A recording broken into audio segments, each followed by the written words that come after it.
Hello, hello, hello, hello, hello. Hello. We're doing something different today, as you can tell. I stole this idea from Good Apple Boy. They said I could steal it. So today I I'm going to do the thing that I usually avoid, which is reading out loud. Um I don't read books. I read manga sometimes. I don't read books. Last time I read an actual book was years ago. Um I don't know. Still, I watched the movie last week. Oh wait, the Narnia movies. Oh, cool. I want to rewatch them. I rewatched. I didn't rewatch. Sorry, I watched so many of the Narnia movies when I was really young, like the old ones. I don't know if there's new ones, and I really liked them. And I wish I still had them because I want to watch them again. I don't know.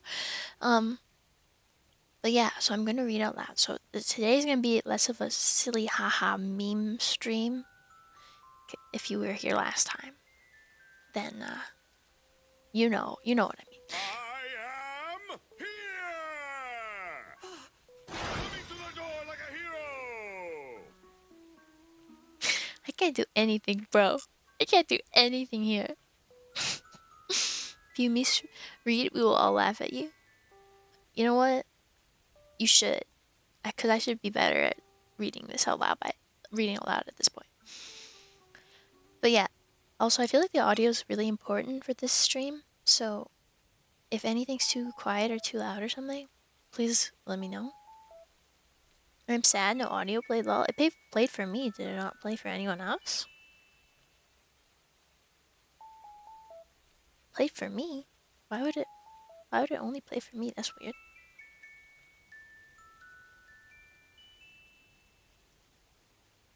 Hmm.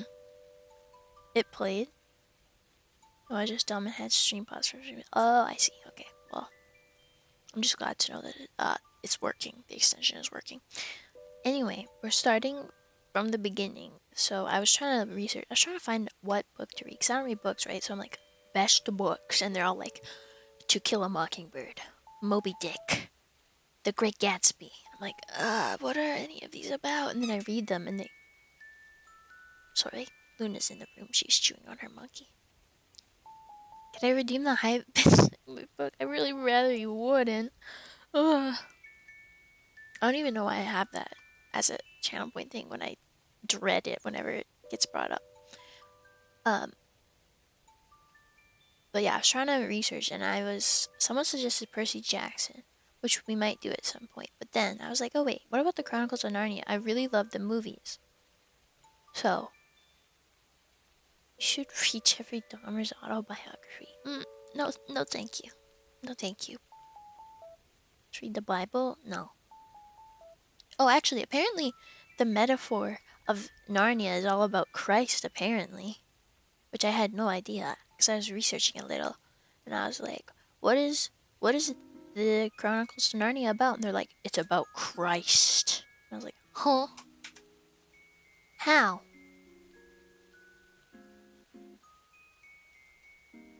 I don't even know what book you're referring to. That's how little knowledge I have about books.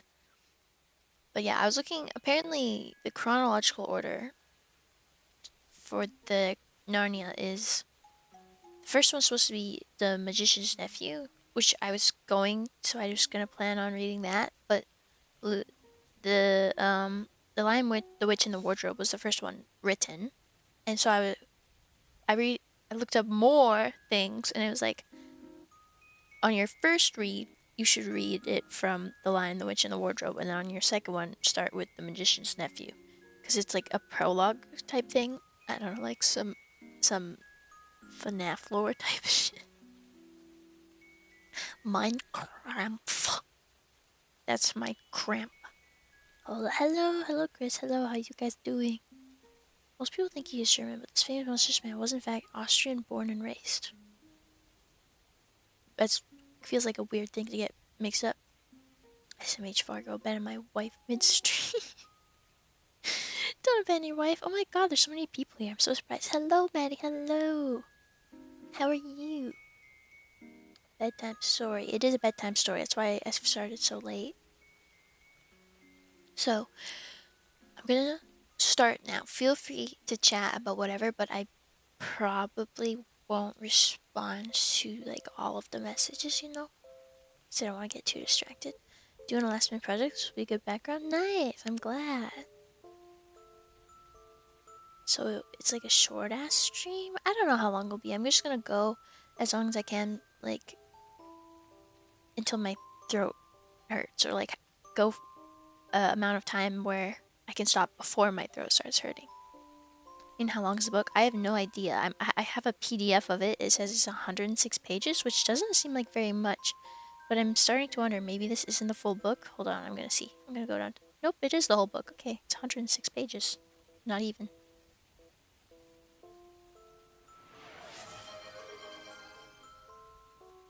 Okay. Okay, that sound effect you just heard, I don't know why it played. It's not supposed to play for channel point redeems, so I have no idea why it just played. What the fuck? That was weird. I don't even have it on this scene. I'm so confused right now. Okay. Maybe a hand with a gun pointing at you make it look like you're being forced to read, or is that not allowed? Sure, we can do that. That's funny. Felix, fun fact, I live 20 minutes away from Bro's birthplace? Don't dox yourself. Please. Okay, hold on.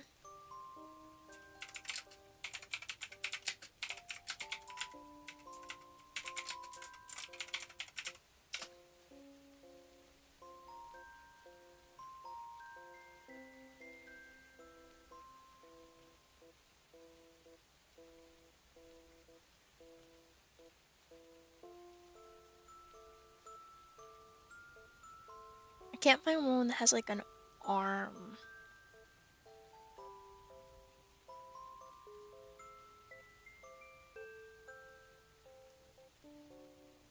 But maybe that's okay.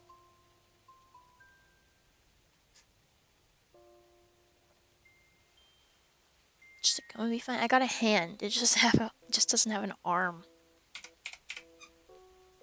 Luna, do you have to squeaky right now?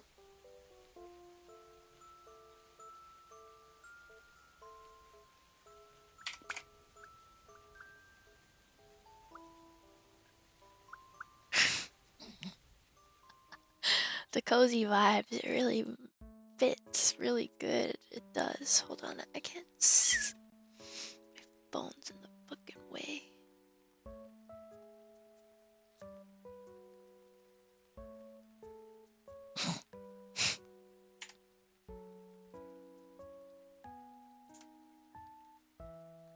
Air. Luna, good puppy. Yes, she's very good. She's so silly. She's just laying on the ground, like smacking her monkey. I don't know what she's very silly. She loves it. Oh, she's so cute. I love Luna. Me too. You heard your name? Everyone loves you, Luna. Chris and Fargo love you. She's just laying there. She's vegging out. I pulled out the eye of my girlfriend's favorite plushie. Well, you're gonna die. Sorry. Rest in peace. Alright, I'm gonna start reading now. And I've never done this before, so it feels... I'm nervous. Chapter 1. Lucy looks into a wardrobe. Lucy. Once, there were 4 children whose names were Peter, Susan, Edmund, and Lucy. The story is about something that happened to them when they were sent away from London during the war because of the air raids.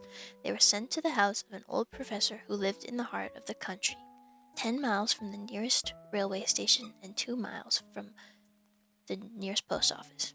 He had no wife, and he lived in a very large house with a housekeeper called Mrs. Macready, weird name, and 3 servants. Their names were Ivy, Margaret, and Betty, but they do not come into the story much. It's in brackets. He himself was a very old man with shaggy white hair which grew over most of his face as well as on his head, and they liked him almost at once. But on the first evening, when he came out to meet them at the front door, he was so odd-looking that Lucy, who was the youngest, was a little afraid of him, and Edmund, who was the next youngest, wanted to laugh and had to keep on pretending he was blowing his nose to hide it. As soon as they had said good night to the professor and gone upstairs on the first night, the boys came into the girls' room and they all talked it over. "We've fallen on our feet, and no mistake," said Peter. "This is going to be perfectly splendid. That old chap will let us do anything we like." "I think he's an old dear," said Susan. "Oh, come off it," said Edmund, who was tired and pretending not to be tired, which always made him bad-tempered. "Don't go on talking like that." "Like what?" said Susan. "And anyway, it's time you were in bed." "Trying to talk like mother," said Edmund. "And who are you to say when I'm to go to bed? Go to bed yourself." "Hadn't we all better go to bed?" said Lucy. "There's sure to be a row if we were heard talking here." "No, there won't," said Peter. "I tell you this is the sort of house where no one's going to mind what we do. Anyway, they won't hear us. It's about 10 minutes' walk from here down to that dining room, and any amount of stairs and passages in between." "What's that noise?" said Lucy suddenly. It was a far larger house than she had ever been in before, and the thought of all those long passages and rows of doors leading into empty rooms was beginning to make her feel a little creepy. Oh my god, Lens. I need to turn off. Hold on. I have this weird thing. I need to fix it.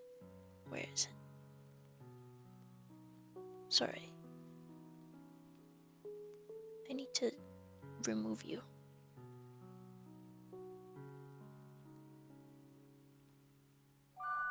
That's not the right one. Okay, there. I have to. Okay, word ban is terrible for this stream. It's only a bird, silly. Bleep, Edmund. It's an owl. Bleep, Peter. This is going to be a wonderful place for birds. I shall go to bed now, I say. Let's go and explore tomorrow. You might find anything in a place like this. Did you see those mountains as we came along? And the woods? There might be eagles. There might be stags. There'll be hawks. Badgers, bleep Lucy. Foxes, bleep Edmund. Rabbits, bleep Susan. But when next morning came, there was a steady rain falling, so thick that when you looked out of the window you could see neither the mountains, nor the woods, nor even the stream in the garden. Of course it would be raining, bleep Edmund. They had just finished their breakfast with the professor and were upstairs in the room he had set apart for them. A long, low room with 2 windows looking out in one direction and 2 in the other. Do stop grumbling, Ed, bleep Susan. 10 to 1 it'll clear up in an hour or so. And in the meantime, we're pretty well off. There's a wireless and lots of books. Not for me, bleep Peter. I'm going to explore in the house. Everyone agreed to this, and that was how the adventures began. Ending already. Oh, it was an accident. It was the sort of house that you would never seem to come to the end of, and it was full of unexpected places. The first few doors they tried led only into spare bedrooms, as everyone had expected that they would. But soon they came to a very long room full of pictures, and there they found a suit of armor. And after that was a room all hung with green, with a harp in one corner, and then came 3 steps down and 5 steps up, and then a kind of little upstairs hall and a door that led out onto a balcony, and then a whole series of rooms that led into each other and were lined with books, most of them very old books and some bigger than a Bible in a church. And shortly after that, they looked into a room that was quite empty except for one big wardrobe, the sort that has a looking glass in the door.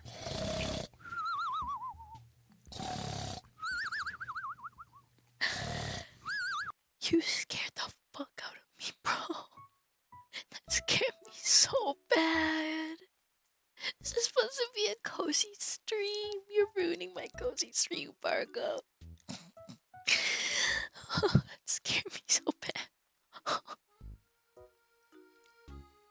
It was so loud.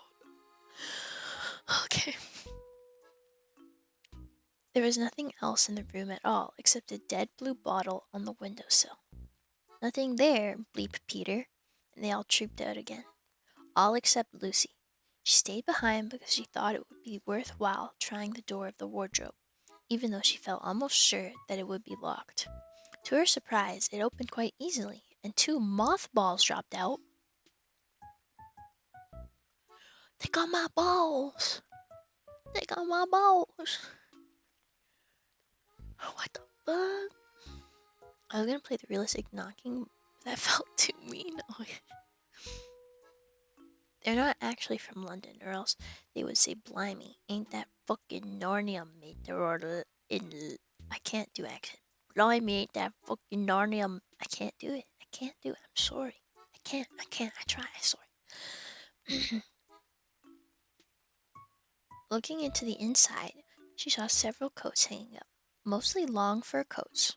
There was nothing Lucy liked so much as the smell and feel of fur. She immediately stepped into the wardrobe and got in among the coats and rubbed her face against them, leaving the door open, of course, because she knew that it was very foolish to shut oneself into any wardrobe. I feel like the music should be lower. Okay, thank you. I will turn it lower. Is that good?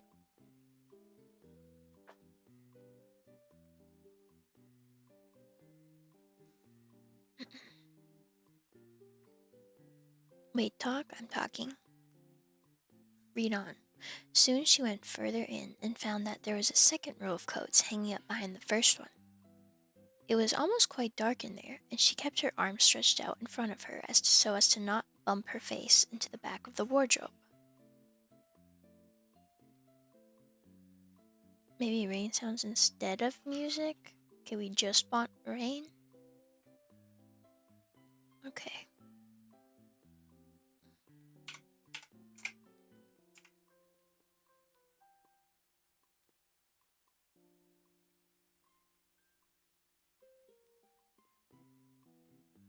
Feeling rain sound campfire. Okay, well, campfire doesn't make sense, so let's do rain.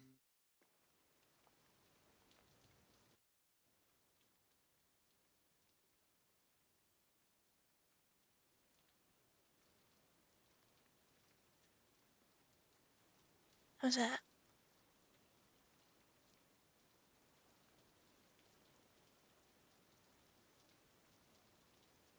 Is there a hungry wild badger on your lap? It's my cat. It's my kitty. Also, I survived word ban. Fuck you, Lens. I think that's good. Okay. Thank you for your help. She took a step further in, then 2 or 3 steps, always expecting to feel woodwork against the tips of her fingers. But she could not feel it. This must be a simply enormous wardrobe, thought Lucy, going still further in and pushing the soft folds of the coats aside to make room for her. Then she noticed that there was something crunching under her feet. I wonder, is that more mothballs? She thought, stooping down to feel it with her hand. But instead of feeling the hard, smooth wood of the floor of the wardrobe, she felt something soft and powdery and extremely cold. This is very queer, she said, and went on a step or two further. Okay, guys, what's that mean? Is it weird that I'm genuinely impressed to hear an adult person read out loud? I mean, I would say weird, just more like unexpected. They got moss balls, they do, bro. I feel like I would be shuddering and nervous to read to a crowd like this. Oh, I am. I am nervous. It's very queer, sounds kind of gay. I don't know what that's supposed to mean in this context. I know this is a much older book, but I don't know what she means by this is very queer. I have no idea. That one didn't scare me as bad, okay? That's from Genshin Impact? What the fuck? Okay. Next moment, she found that what was rubbing against her face and hands was no longer soft fur, but something hard and rough, and even prickly. Why, this is just like branches of trees, exclaimed Lucy. And then she saw that there was a light ahead of her, not a few inches away where the back of the wardrobe ought to have been, but a long way off. Something cold and soft was falling on her. A moment later, she found that she was standing in the middle of a wood at night time, with snow under her feet and snowflakes falling through the air. That was fast. Queer used to mean abnormal or uncomfortable. became a slur. I see. Abnormal. I am queer. Lucy felt a little frightened, but she felt very inquisitive and excited as well. She looked back over her shoulder, and there, between the dark tree trunks, she could still see the open doorway of the wardrobe and even catch a glimpse of the empty room from which she had set out. She had, of course, left the door open, for she knew that it is a very silly thing to shut oneself into a wardrobe. It seemed to be still daylight there. I can always get back if anything goes wrong, thought Lucy. She began to walk forward, crunch, crunch over the snow and through the wood towards the other light. In about 10 minutes she reached it and found it was a lamp post. As she stood looking at it, wondering why there was a lamp post in the middle of a wood and wondering what to do next, she heard a pitter-patter of feet coming towards her. And soon after that, a very strange person stepped out from among the trees into the light of the lamp post. He was only a little taller than Lucy herself, and he carried over his head an umbrella, white with snow. From the waist upwards he was like a man, but his legs were shaped like a goat's. I remember this character. I love him. The hair on them was glossy black, and instead of feet he had goat's hoofs. He also had a tail, but Lucy did not notice this at first, because it was neatly caught up over the arm that held the umbrella so as to keep it from trailing in the snow. He had a red woolen muffler round his neck, and his skin was rather reddish too. He had a strange but pleasant little face, with a short pointed beard and curly hair. And out of the hair there stuck 2 horns, one on each side of his forehead. One of his hands, as I have said, held the umbrella. In the other arm he carried several brown paper parcels. What with the parcels and the snow, it looked just as if he had been doing his Christmas shopping. He was a fawn, and then he saw Lucy. He gave such a start of surprise that he dropped all his parcels. "Goodness gracious me!" exclaimed the fawn, and that is the end of chapter 1. Taking a drink and on to chapter 2.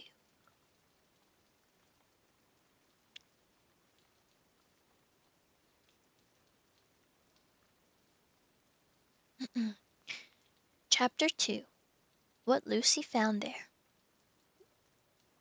You read fast, I like it. Thank you. I'm trying. "Good evening," said Lucy, but the fawn was so busy picking up its parcels that at first it did not reply. When it finished, it made her a little bow. Good evening," said the fawn.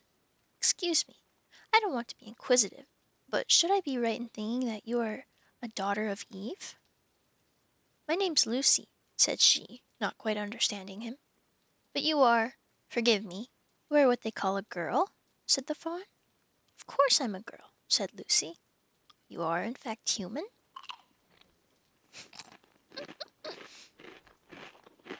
"Of course I'm a human," said Lucy, still a little puzzled. To be sure, said the fawn. "How stupid of me. But I've never seen a son of Adam or a daughter of Eve before. I'm delighted, that is to say." And then it stopped, as if it had been going to say something it had not intended, but had remembered in time. Delighted, it went on. "Allow me to introduce myself. My name is Tumnus." "I am very pleased to meet you, Mr. Tumnus," said Lucy. "And may I ask, O Lucy, daughter of Eve," said Mr. Tumnus, "how have you come into Narnia?" "Narnia? What's that?" said Lucy. Daughter of Eve, is that a Bible reference? Yeah, so I guess this ties into how it's all about Christ, I guess. "This is the land of Narnia," said the fawn, "where we are now. All that lies between the lamp post and the great castle of Cair Paravel on the eastern sea. And you have come from the wild woods of the west?" I got in through the wardrobe in the spare room," said Lucy.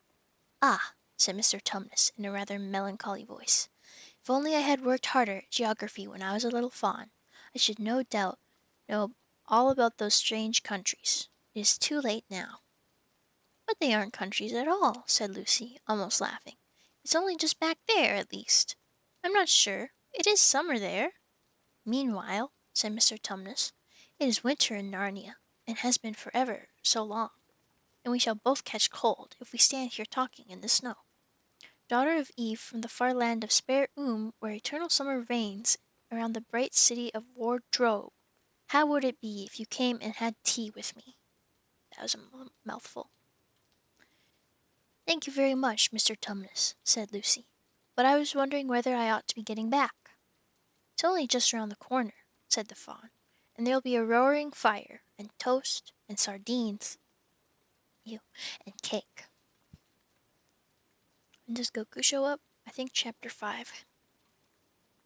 Well, it's very kind of you, said Lucy, but I shan't be able to stay long.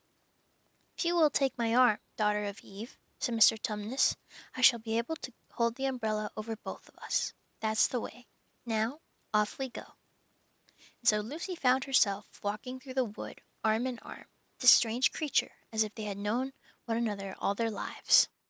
That's sweet. They had not gone far before they came to a place where the ground became rough and there were rocks all about and little hills up and little hills down. At the bottom of one small valley, Mr. Tumnus turned suddenly aside as if he were going to walk straight into an unusually large rock, but at the last moment,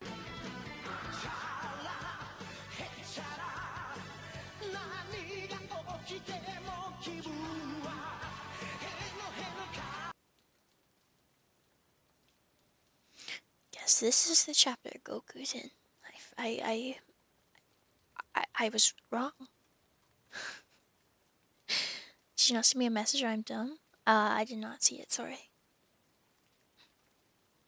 Lucy found he was leading her into the entrance of a cave. As soon as they were inside, she found herself blinking in the light of a wood fire. Then Mr. Tumnus stooped and took a flaming piece of wood out of the fire with a neat little pair of tongs and little lamp. Now, we shan't be long, he said, and immediately put a kettle on. Lucy thought she had never been in a nicer place. It was a little, dry, clean cave of reddish stone with a carpet on the floor and 2 little chairs. One for me and one for a friend, said Mr. Tumnus, and a table and a dresser and a mantelpiece over the fire, and above that a picture of an old fawn with a grey beard. In one corner there was a door which Lucy thought must lead to Mr. Tumnus's bedroom, and on one wall was a shelf full of books. Lucy looked at these while he was setting out the tea things. They had titles like The Life and Letters of Silenus, or Nymphs and Their Ways, or Men, Monks, and Gamekeepers, a Study in Popular Legend, or Is Man a Myth? Now, daughter of Eve, said the fawn, and it really was a wonderful tea. There was a nice brown egg, lightly boiled, for each of them, and then sardines on toast, and then buttered toast, and then toast with honey, and then a sugar-topped cake. And when Lucy was tired of eating, the fawn began to talk. He had wonderful tales to tell of life in the forest. He told about the midnight dances and how the nymphs who lived in the wells and the dryads who lived in the trees came out to dance with the fawns. About long hunting parties after the milk-white stag who could give you wishes if you caught him. About feasting and treasure-seeking with the wild red dwarfs in deep mines and caverns far beneath the forest floor. And then about summer, when the woods were green and old Silenus on his fat donkey would come to visit them, and sometimes Batches himself. And then the streams would run with wine instead of water, and the whole forest would give itself up to jollification for weeks on end. Not that it isn't always winter now, he added gloomily. Then to cheer himself up, he took out from its case on the dresser a strange little flute that looked as if it were made of straw, and began to play. And the tune he played made Lucy want to cry and laugh and dance and go to sleep all at the same time. It must have been hours later when she shook herself and said, "Oh, Mr. Tumnus, I'm so sorry to stop you, and I do love that tune, but I must go home. I only meant to stay for a few minutes." "It's no good now, you know," said the fawn, laying down its flute and shaking his head at her very sorrowfully. "No good?" said Lucy, jumping up and feeling rather frightened. "What do you mean? I've got to go home at once. The others will be wondering what has happened to me." But a moment later she asked, "Mr. Tumnus, whatever is the matter?" For the fawn's brown eyes had filled with tears, and then the tears began trickling down his cheeks. Uh-oh. I'm sorry I'm pulling you with money. Well, I'm still getting money, so it's a net positive. I asked if you ever tried that website thing. No, I did not. I promptly, immediately forgot. I don't know. I don't think I'm cut out to do voice acting. And soon they were running off the end of its nose, and at last it covered its face with its hands and began to howl. Mr. Tumnus, Mr. Tumnus, said Lucy in great distress. Don't. What is the matter? Aren't you well? Dear Mr. Tumnus, do tell me what is wrong. But the fawn continued sobbing as if its heart would break. And even when Lucy went over and put her arms round him and lent him her hand, oh my God, handkerchief, he did not stop. He merely took the handkerchief and kept on using it, wringing it out with both hands whenever it got too wet to be any more use, so that presently Lucy was standing in a damp patch. Ew, ew. Why not? I don't know. I don't think I can, like, do... I just speak in my normal voice. I can't really do other voices. Mr. Tumnus, bawled Lucy in his ear, shaking him. Do stop. Stop it at once. You ought to be ashamed of yourself, a great big fawn like you. What on earth are you crying about? Oh, sobbed Mr. Tumnus. I'm crying because I'm such a bad fawn. I don't think you're a bad fawn at all, said Lucy. I think you're a very good fawn. You're the nicest fawn I've ever met. Oh, you wouldn't say that if you knew, replied Mr. Tumnus between his sobs. No, I'm a bad fawn. I don't suppose there ever was a worse fawn since the beginning of the world. But what have you done? Asked Lucy. My old father, now, said Mr. Tumnus. That's his picture over the mantelpiece. You would never have done a thing like this. A thing like what? Said Lucy. Like what I've done, said the fawn. Taken service while under the White Witch. That's what I am. I'm in the pay of the White Witch. The White Witch? Who is she? Why, it is she that has got all Narnia under her thumb. It's she that always makes it winter. Always winter and never Christmas. Think of that. How awful, said Lucy. But what does she pay you for? That's the worst of it, said Mr. Tumnus with a deep groan. I'm a kidnapper for her. That's what I am. Look at me, daughter of Eve. Would you believe that I'm the sort of fawn to meet a poor innocent child in the wood, one that had never done me any harm, and pretend to be friendly with it and invite it home to my cave, all for the sake of lulling it asleep and then handing it over to the White Witch? This got dark and scary really fast. I don't think most voice actors need to scream and go Super Saiyan like Goku. You could just be a narrator or something and try more, see how it goes if you feel like it. Yeah, maybe. What the hell just happened? He's admitting that the reason why he brought her back to his cave is because he's luring her to try and make her fall asleep, kidnap her, and bring her to the White Witch. Oh, Tumnus is Vegeta and the White Witch is Frieza. I don't know any. Don't lie. So true, 11. I guess they're not friends. No, said Lucy. I'm sure you wouldn't do anything of the sort. But I have, said the fawn. Well, said Lucy rather slowly, for she wanted to be truthful and yet not be too hard on him. Well, that was pretty bad, but you're so sorry for it that I'm sure you will never do it again. Daughter of Eve, don't you understand? Said the fawn. It isn't something I have done. I'm doing it now, this very moment. What do you mean? Cried Lucy, turning very white. You are the child, said Tumnus. I had orders from the White Witch that if I ever saw a son of Adam or a daughter of Eve in the wood, I was to catch them and hand them over to her. You are the first I've ever met, and I've pretended to be Danger. Unbelievable. It is danger. And I've pretended to be your friend and asked you to tea, and all the time I've been meaning to wait till you were asleep and then go and tell her. Oh, but you won't, Mr. Tumnus, said Lucy. You won't, will you? Indeed, you really mustn't. And if I don't, said he, beginning to cry again, she's sure to find out. And she'll have my tail cut off, and my horns sawn off, and my beard plucked out. She'll wave her wand over my beautiful clove hooves and turn them into horrid solid hooves like wretched horses. And if she's extra and specially angry, she'll turn me into stone, and I shall be only statue of a fawn in her horrible house, till the 4 thrones at Cair Paravel are filled, and goodness knows when that will happen, or whether it will ever happen at all. Sheesh. I'm very sorry, Mr. Tumnus, said Lucy, but please let me go home. Of course I will, said the fawn. Of course I've got to. I see that now. I hadn't known what humans were like before I met you. Of course I can't give you up to the witch, not now that I know you. But we must be off at once. I'll see you back to the lamp post. I suppose you can find your own way there back from spare and wardrobe?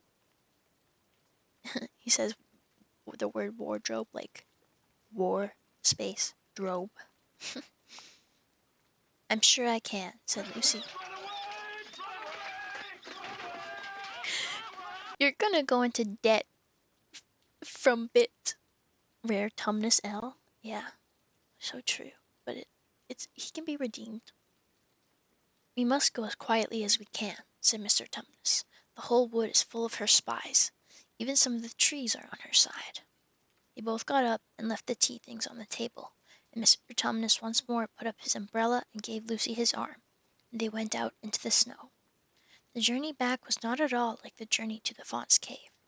They stole along as quickly as they could, without speaking a word. Mr. Tumnus kept to the darkest places. Lucy was relieved. Oh, the misery! Every single person is my enemy. Wait, why is Germa's voice like? Why did he sing that well? Why did his voice sounded so like cool there? I didn't know he could do that. Damn, Germa. Lucy was relieved when they reached the lamppost again. Do you know your way from here, daughter of Eve? Said Tumnus. Lucy looked very hard between the trees and could just see in the distance a patch of light that looked like daylight. Yes, she said. I can see the wardrobe door. Then be off home as quick as you can, said the fawn. And can you ever forgive me for what I meant to do? Why, of course I can, said Lucy, shaking him heartily by the hand. I do hope you won't get into dreadful trouble on my account. Farewell, daughter of Eve, said he. Perhaps I may keep the handkerchief? Rather, said Lucy, and then ran towards the far-off patch of daylight as quickly as her legs would carry her. And presently, instead of rough branch brushing past her, she felt coats, and instead of crunching snow under her feet, she felt wooden board, and all at once she found herself jumping out of the wardrobe into the same empty room from which the whole adventure had started. Bye-bye. That scared me. Ah. You released a full album? Wait, really? That's awesome. When Moth Sings stream? Never. Never, never, never, never, never, never, never, never. She shut the wardrobe door tightly behind her and looked around, panting for breath. It was still raining, and she could hear the voices of the others in the passage. I'm here, she shouted. I'm here. I've come back. I'm all right. And that's the end of chapter 2. I feel like that's how you expect you need to sound for your first ever voice acting job. No.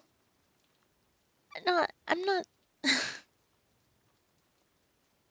Well, if you want to join a bunch of my streamer friends and I for a karaoke stream, I can't sing at all. Like, I really, really appreciate the invite, like, so much. But I can't sing at all, dude. Not at all. Like, can any of the rest of us? If I can be drunk, I'll do it. Moth, you can sing Shush? You've never heard me sing. What do you mean? Farkle can sing? I can barely English. I know karaoke is not meant to be about being super good, but I tried to do karaoke in Japan with some of my peers. We were there for I think 30 minutes, and I could only get myself to sing half a song the whole time, and it was while multiple people were singing. Drunk is the only way I'll be able to do it, lol. Yeah, me too. It's like, oh, I'm just so not okay. I'll join you if I can be drunk, okay? Okay? If you could, like, I don't know, DM me about the details. Like, I can't believe I'm even considering it. I sing better Japanese than English? That's cool. If Goku can defeat Frieza, you can sing. I love your logic, Lens. I love your logic. Okay, chapter 3. Edmund and the Wardrobe. Lucy ran out of the empty room into the passage and found the other three. It's all right, she repeated. I've come back. What on earth are you talking about, Lucy? Asked Susan.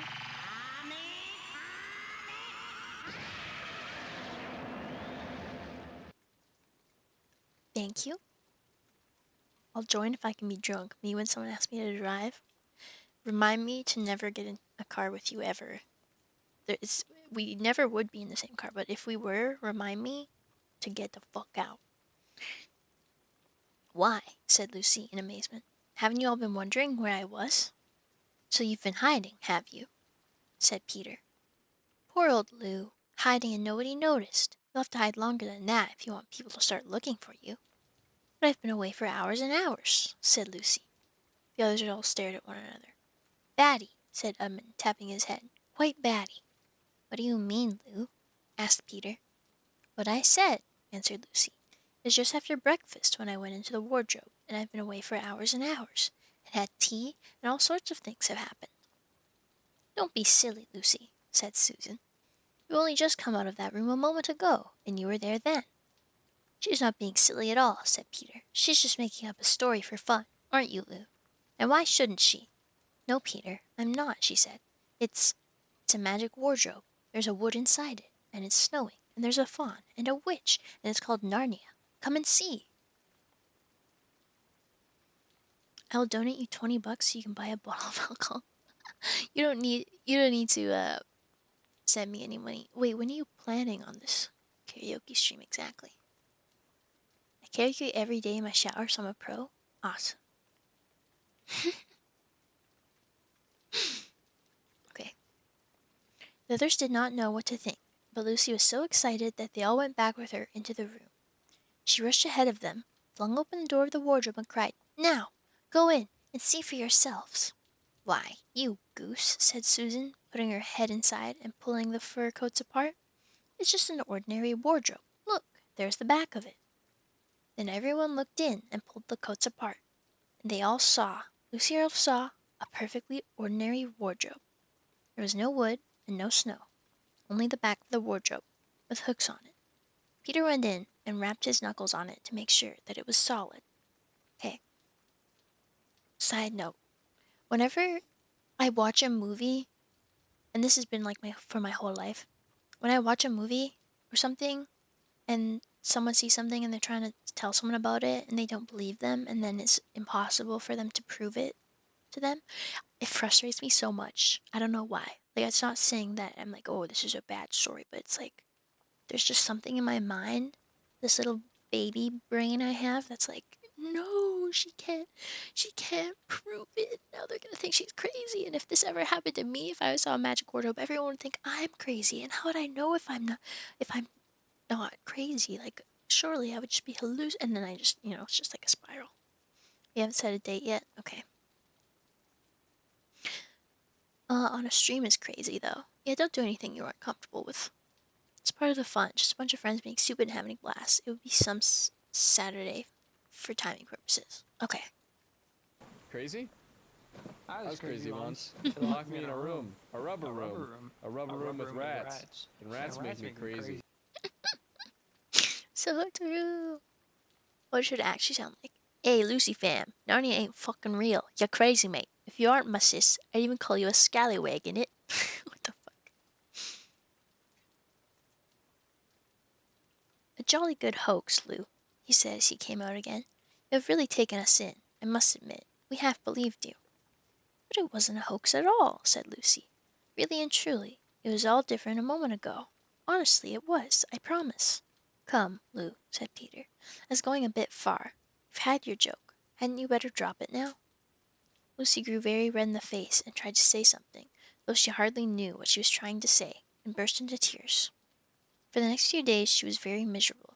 She could have made it up with the others quite easily at any moment if she could have brought herself to say that the whole thing was only a story made up for fun. Excuse me. But Lucy was a very truthful girl, and she knew that she was really in the right, and she could not bring herself to say this. The others who thought she was telling a lie, and a silly lie too, made her very unhappy. The two elder ones did this without meaning to do it, but Edmund could be spiteful, and on this occasion he was spiteful. He sneered and jeered at Lucy, and kept on asking her if she found any new countries in other cupboards all over the house. What made it worse was that these days ought to have been delightful. The weather was fine, and they were outdoors from morning to night, bathing, fishing, climbing trees, and lying in the heather. But Lucy could not properly enjoy any of it. So things went on until the next wet day. That day, when it came to the afternoon and there was still no sign of a break in the weather, they had decided to play hide and seek.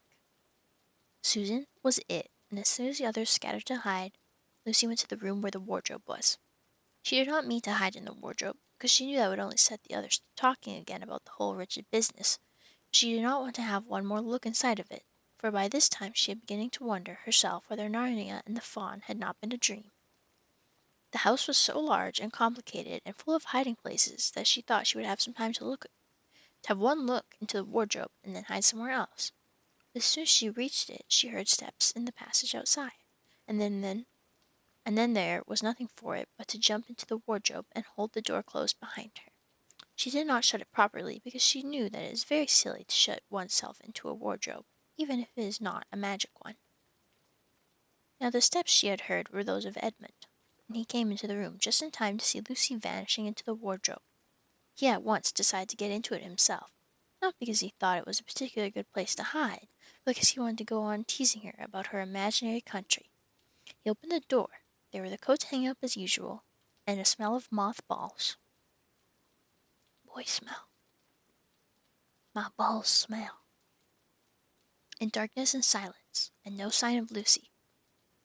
She thinks I'm Susan, come to catch her, said Edmund to himself, and so she's keeping very quiet in at the back. He jumped in and shut the door, forgetting what a very foolish thing this is to do. Then he began feeling about for Lucy in the dark. He had expected to find her in a few seconds, and was very surprised when he did not. He decided to open the door again and let in some light, but he could not find the door either. He didn't like this at all, and began groping wildly in every direction. He even shouted out, "Lucy, Lou, where are you? I know you're here." There was no answer, and Edmund noticed that his own voice had a curious sound, not the sound you expect in a cupboard, but a kind of open-air sound. He also noticed that he was unexpectedly cold, and then he saw light. "Thank goodness," said Edmund. "The door must have been swung open of its own accord." He forgot all about Lucy and went towards the light, which he thought was the open door of the wardrobe. But instead of finding himself stepping out into the spare room, he found himself stepping out from the shadow of some thick, dark fir trees to an open place in the middle of a wood. That is a new level asshole even for children. That kid is a dick. True.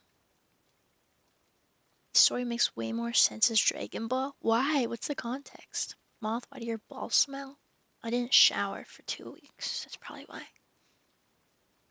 Why is this boy groping in the dark knowing his sister's around? What a creep. He's panicking.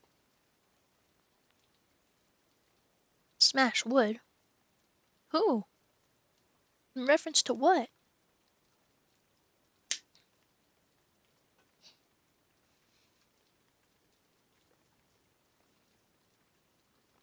There was crisp, dry snow under his feet and more snow lying on the branches of the trees.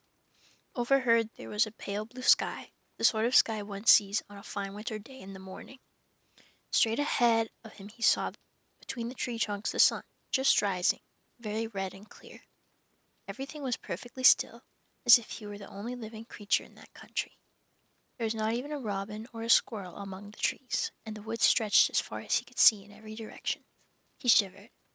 He now remembered that he had been looking for Lucy, and also how unpleasant he had been to her about her imaginary country, which now turned out to not have been imaginary at all.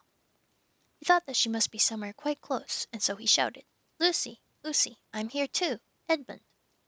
There was no answer.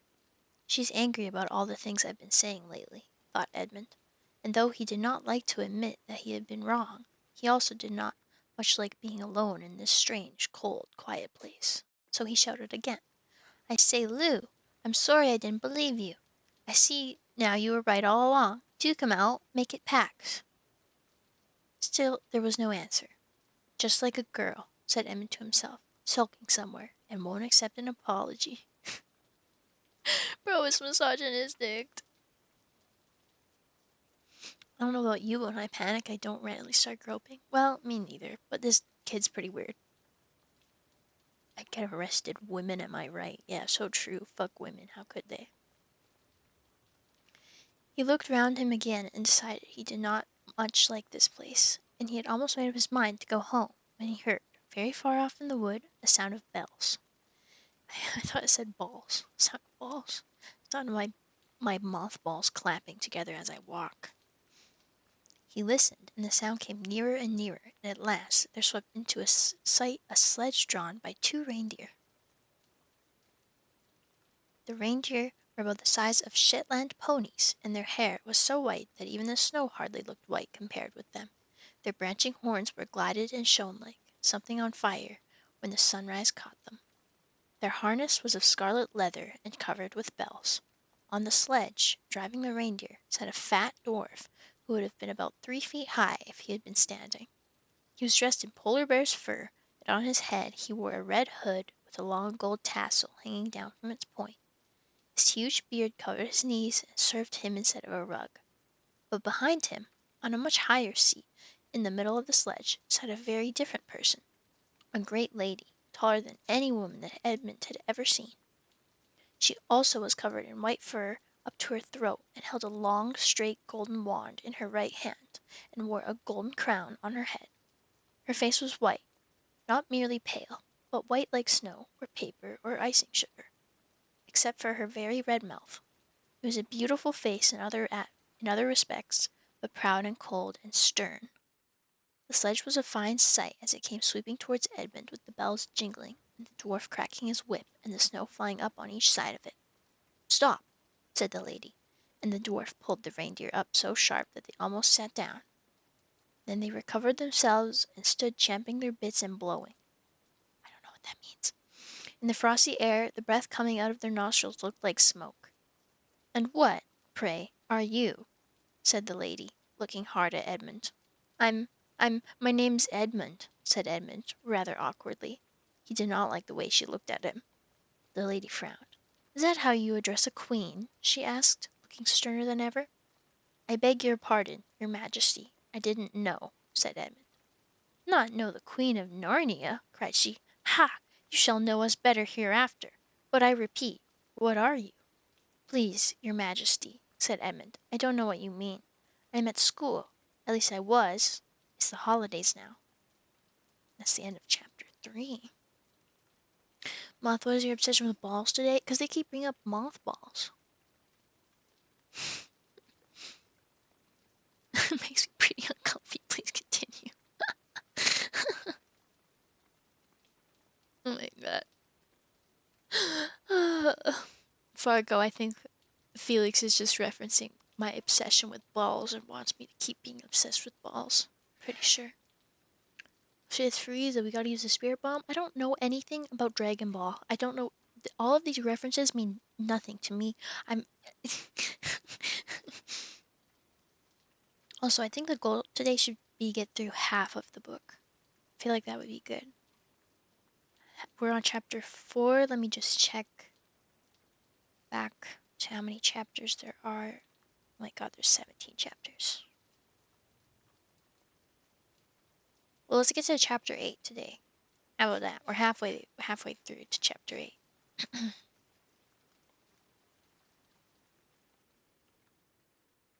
I was making them uncomfortable, so I was confused. I do not think so.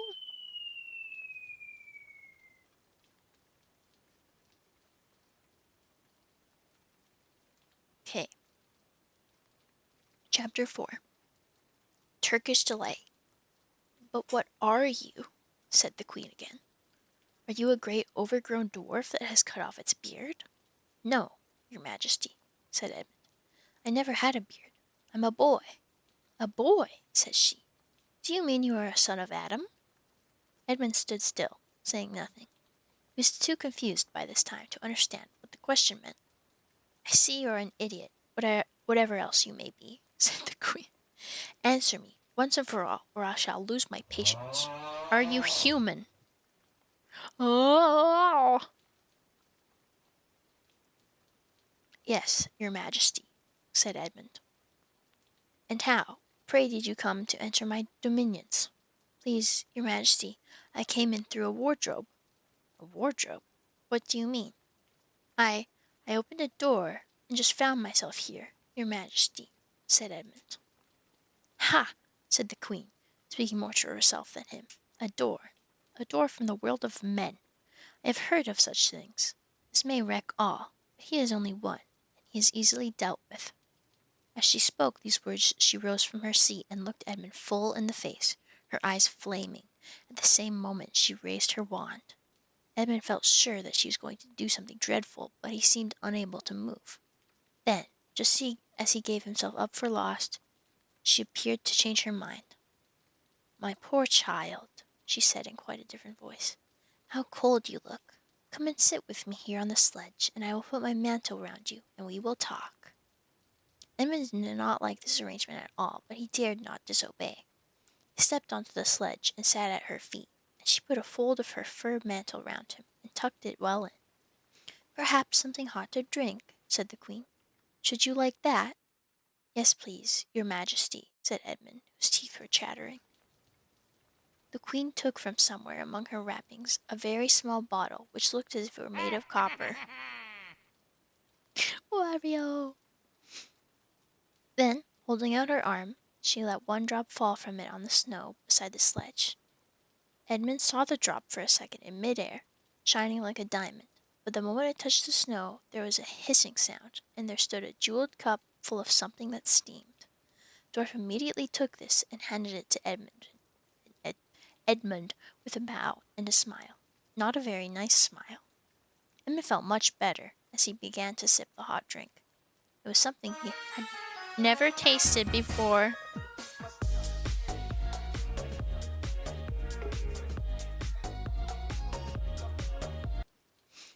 Sorry, dance intermission. It was something he had never tasted before. Very sweet and foamy and creamy, and it warmed him right down to his toes. It is dull, son of Adam, to drink without eating, said the queen presently. What would you like best to eat? Turkish delight, please, your majesty, said Edmund.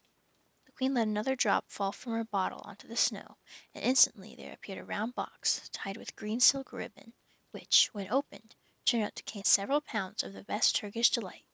Each piece was sweet and light to the very center, and Edmund had never tasted anything more delicious. He was quite warm now, and very comfortable. While he was eating, the queen kept asking him questions. At first Edmund tried to remember that it is rude to speak with one's mouth full, but soon he forgot about this and thought only of trying to shovel down as much Turkish delight as he could. And the more he ate, the more he wanted to eat, and he never asked himself why the queen should be so inquisitive. She got him to tell her that he had been one brother and two sisters, that one of his sisters had already been in Narnia and had met a fawn there, and that no one except himself and his brother and his sisters knew anything about Narnia. She seemed especially interested in the fact that there were four of them, and kept on coming back to it. You are sure there are just four of you? She asked. 2 sons of Adam and 2 daughters of Eve, neither more nor less. And Edmund, with his mouth full of Turkish delight, kept on saying, Yes, I told you that before, and forgetting to call her your majesty, but she didn't seem to mind now. At last the Turkish delight was all finished, and Edmund was looking very hard at the empty box, wishing that she would ask him whether he would like some more. Probably the queen knew quite well what he was thinking, for she knew, though Edmund did not, that this was enchanted Turkish delight, and that anyone who had once tasted it would want more and more of it, and would even, if they were allowed, go on eating it till they had killed themselves. I've almost bit bankrupt myself while and Fiona laughed. Don't don't spend all your bits on me. The fuck is a Turkish delight? It's like a I've had it before but I forget. I'm not I don't fully remember. It's like I think it's a sweet. It's like a old classic kind of I think Christmassy maybe type dessert. Hold on, let me look it up and confirm. Oh yeah. So, um, it's like jelly looking. It looks like cubes of jello with powdered sugar on them. But they're not. It's not jello. It's like sort of squishy. They're very interesting. They're very interesting. When you call something old and classic back to back, just make you think it ancient. I think it is ancient. Here, let's research a little or read a little about it. Turkish delight or lokum is a family of confections based on gel or starch and sugar. Premium varies largely consists of chopped dates, pistachios, hazelnuts, or walnuts bound by the gel. Traditional varieties are often flavored with rose water, mastic gum, bergamot, orange, or lemon. So,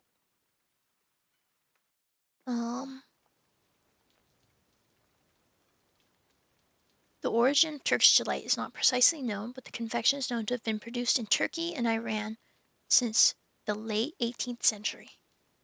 The 1800s, bro.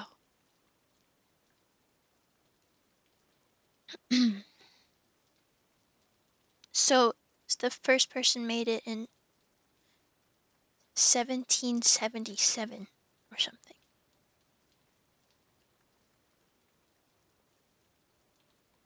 Yeah, it's like sweet, squishy, broody weirdness with powder on top.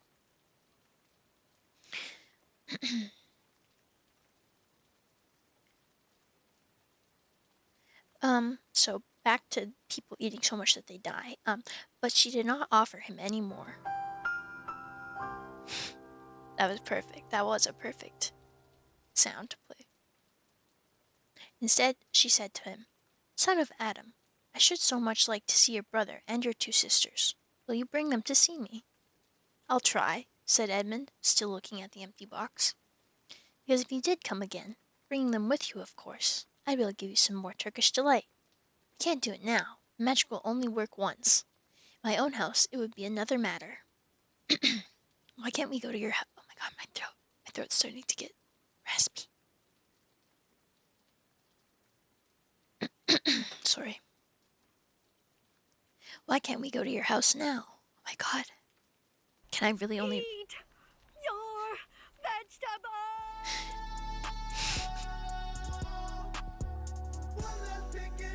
I am drinking water.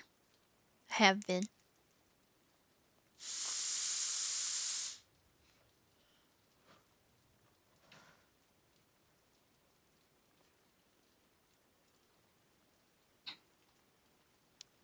Are you sick, bro? No, I just, I don't...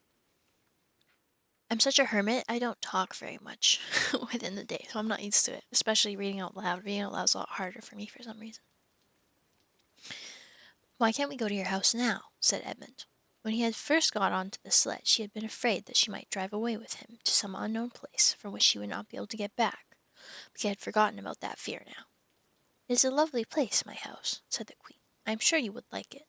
There are whole rooms full of Turkish delight, and what's more, I have no children of my own.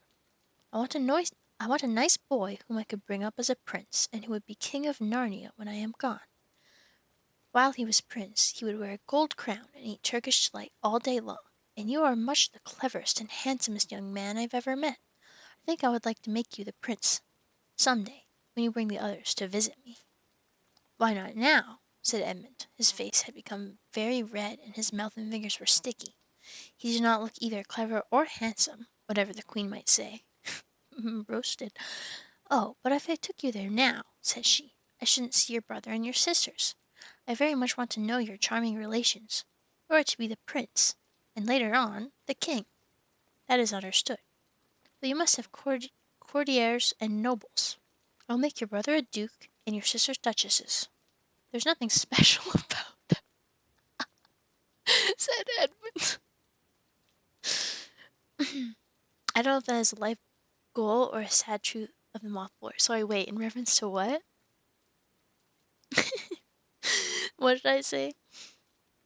And anyway, I could always bring them some other time. Ah, but once you were in my house, said the queen, you might forget all about them. You would be enjoying yourself so much that you wouldn't want the bother of going to fetch them. No, you must go back to your own country now and come to me another day with them. You understand? It is no good coming back without them. But I don't even know the way back to my own country, pleaded Edmund. That's easy, answered the queen. Do you see that lamp?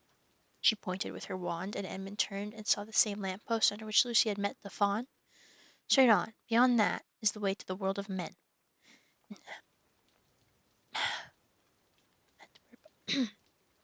And now look the other way. Here she pointed in the opposite direction. And tell me if you can see two little hills rising above the trees. I think I can, said Edmund. Well, my house is between those two hills. So next time you come, you have only to find a lamp post and look for those two hills and walk through the wood till you reach my house. But remember, you must bring the others with you.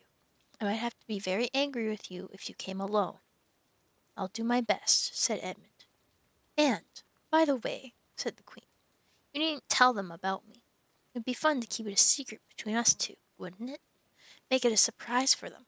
Just bring them along the two hills. A clever boy like you will easily think of some excuse for doing that.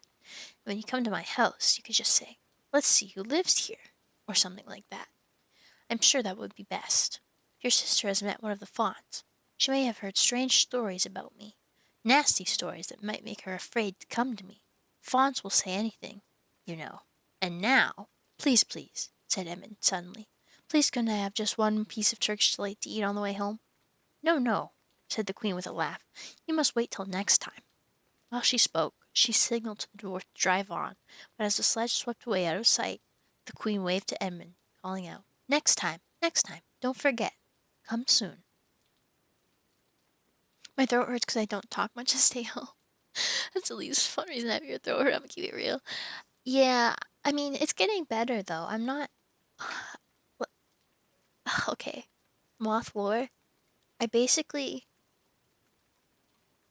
You know, you know how everyone was in lockdown for a while, like super lockdown, like stay in your house lockdown?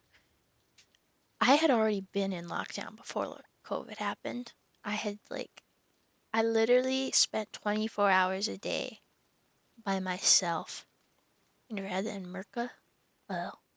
Well, I, for years, I've spent pretty much 24/7, 7 days a week in my room by myself.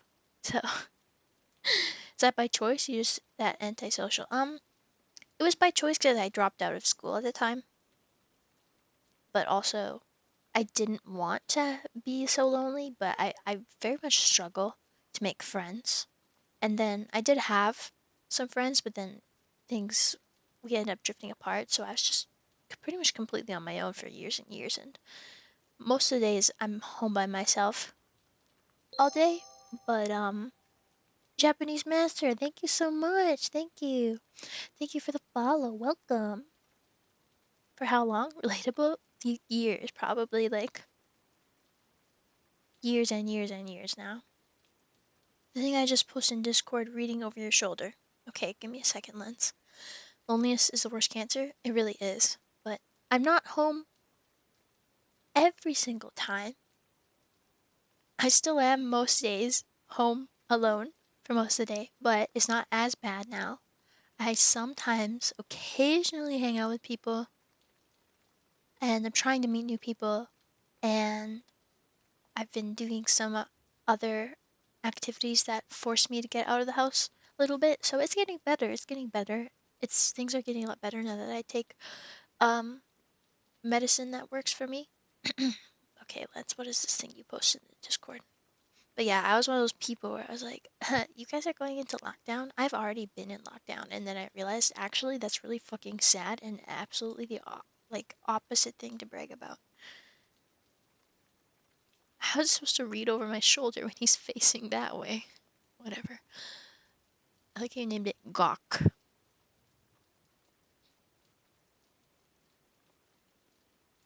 Uh, uh, uh.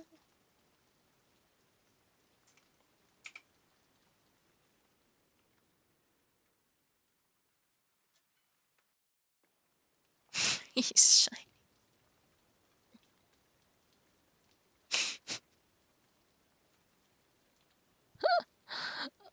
Oh.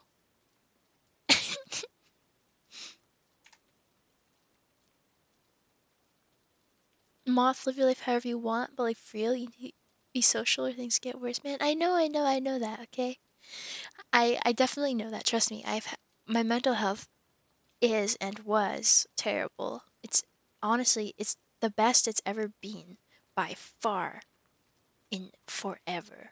Like the difference between how I am now versus how I was like a year ago is crazy. So I'm getting better. It's just it's slow, you know. You still see this and go and just go hell yeah, so true. That's good. I'm happy for mental health. And yeah. I'm happy too. And like I'm I still am definitely struggling with it. It's just like way better than it was before, you know? Like it's still bad, but it was like way worse before. And sometimes I'm pretty alright. Glad that you've improved. That's a big win. Thank you, thank you. Thank you guys for all your support. But yeah, and I'm getting my schedule in order, and that's why I'm streaming every weekday, because I'm trying to fix this shit. I may be streaming at weird times, but I'm getting into a good routine. I promise. It's all part of the plan. I get 100 more points, I'm gonna have Frieza hold the gun on the left side. Okay. Alright, let's continue. Edmund was still staring after the sledge when he heard someone calling his own name, and looking round he saw Lucy coming towards him from another part of the wood. "Oh, Edmund," she cried, "so you've got in too. Isn't it wonderful? And now—" "All right," said Edmund. "I see you were right, and it is a magic wardrobe after all. I'll say I'm sorry if you like. But where on earth have you been all this time? I've been looking for you everywhere." "Bro has not been. If I'd known you had got in, I'd have waited for you," said Lucy, who was too happy and excited to notice how snappishly Edmund spoke, or how flushed and strange his face was. "I've been having lunch with dear Mr. Tumnus, the fawn, and he's very well, and the White Witch has done nothing to him for letting me go. So I think she can have found out, and perhaps everything is going to be all right after all." "The White Witch?" said Edmund. "Who's she?" "She is a perfectly terrible person," said Lucy. "She calls herself the Queen of Narnia, though she has no right to be queen at all. And all the fauns and dryads and naiads and dwarfs and animals, at least all the good ones, simply hate her. And she can turn people into stone and do all kinds of horrible things. She has made a magic so that it is always winter in Narnia. Always winter, but it never gets to Christmas. And she drives about on a sledge, drawn by reindeer, with her wand in her hand and a crown on her head." Edmund was already feeling uncomfortable from having eaten too many sweets, and when he heard the lady had made friends with was a dangerous witch, he felt even more uncomfortable. But he still wanted to taste that Turkish delight again more than he wanted anything else. "Who told you all that stuff about the White Witch?" he asked. "Mr. Tumnus, the fawn," said Lucy. "You can't always believe what fawns say," said Edmund, trying to sound as if he knew far more about them than Lucy. "Who said so?" asked Lucy. "Everyone knows it," said Edmund. "Ask anybody you like. But it's pretty poor sport standing here in the snow. Let's go home." "Yes, let's," said Lucy. "Oh, Edmund, I'm glad you've got in too. The others will have to believe in Narnia now that both of us has been there. What fun it will be. I feel like this is foreshadowing." Casual racism. Yep, casual racism. That's famous pieces of media for you. But Edmund secretly thought that it would not be as good fun for him as for her. He'd have to admit that Lucy had been right before all the others, and he felt sure the others would all be on the side of the fawns and the animals. But he was already more than half on the side of the witch. He did not know what he would say, or how he would keep his secret once they were all talking about Narnia. By this time they had walked a good way. Then suddenly they felt coats around them instead of branches, and the next moment they were both standing outside the wardrobe in the empty room. "I say," said Lucy, "you do look awful, Edmund. Don't you feel well?" I'm all right, said Edmund, but this was not true. He was feeling very sick. Come on, then, said Lucy. Let's find the others. What a lot we shall have to tell them. What wonderful adventures we shall have now that we're all in it together. Imagine in reality that this wardrobe just has like psychoactive drugs in it. It's like they're huffing fumes of some sort, and they're just vividly hallucinating inside the wardrobe. Fan theories? That's my theory. Okay, chapter 5. That was the end of chapter 4. Reminder, we're going to be reading we're going to read chapter 8. So, up to chapter 8. And then, why am I so bad explaining this? We're going to read up until the beginning of chapter 9. And we're saving 9 and onwards for next time. It's just full of carbon dioxide. They're almost dying every time they go in. Yeah. They're going to find 4 children dead in the wardrobe. Burning bush in the Bible was probably just drugs. Unironically, yes. Okay. Chapter 5. Back on this side of the door. Because the game of hide and seek was still going on, it took Edmund and Lucy some time to find the others. But when at last they were all together, which happened in the long room where the suit of armor was, Lucy burst out, Peter, Susan, it's all true. Edmund has seen it too. There's a country you can get to through the wardrobe. Edmund and I both got in. We met one another in there, in the wood. Go on, Edmund. Tell them all about it. What's all this about, Ed? Said Peter.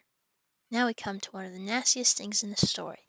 Up to that moment, Edmund had been feeling sick and sulky and annoyed with Lucy for being right, but he hadn't made up his mind about what to do. When Peter suddenly asked him the question, he decided all at once to do the meanest and most spiteful thing he could think of. He decided to let Lucy down. What?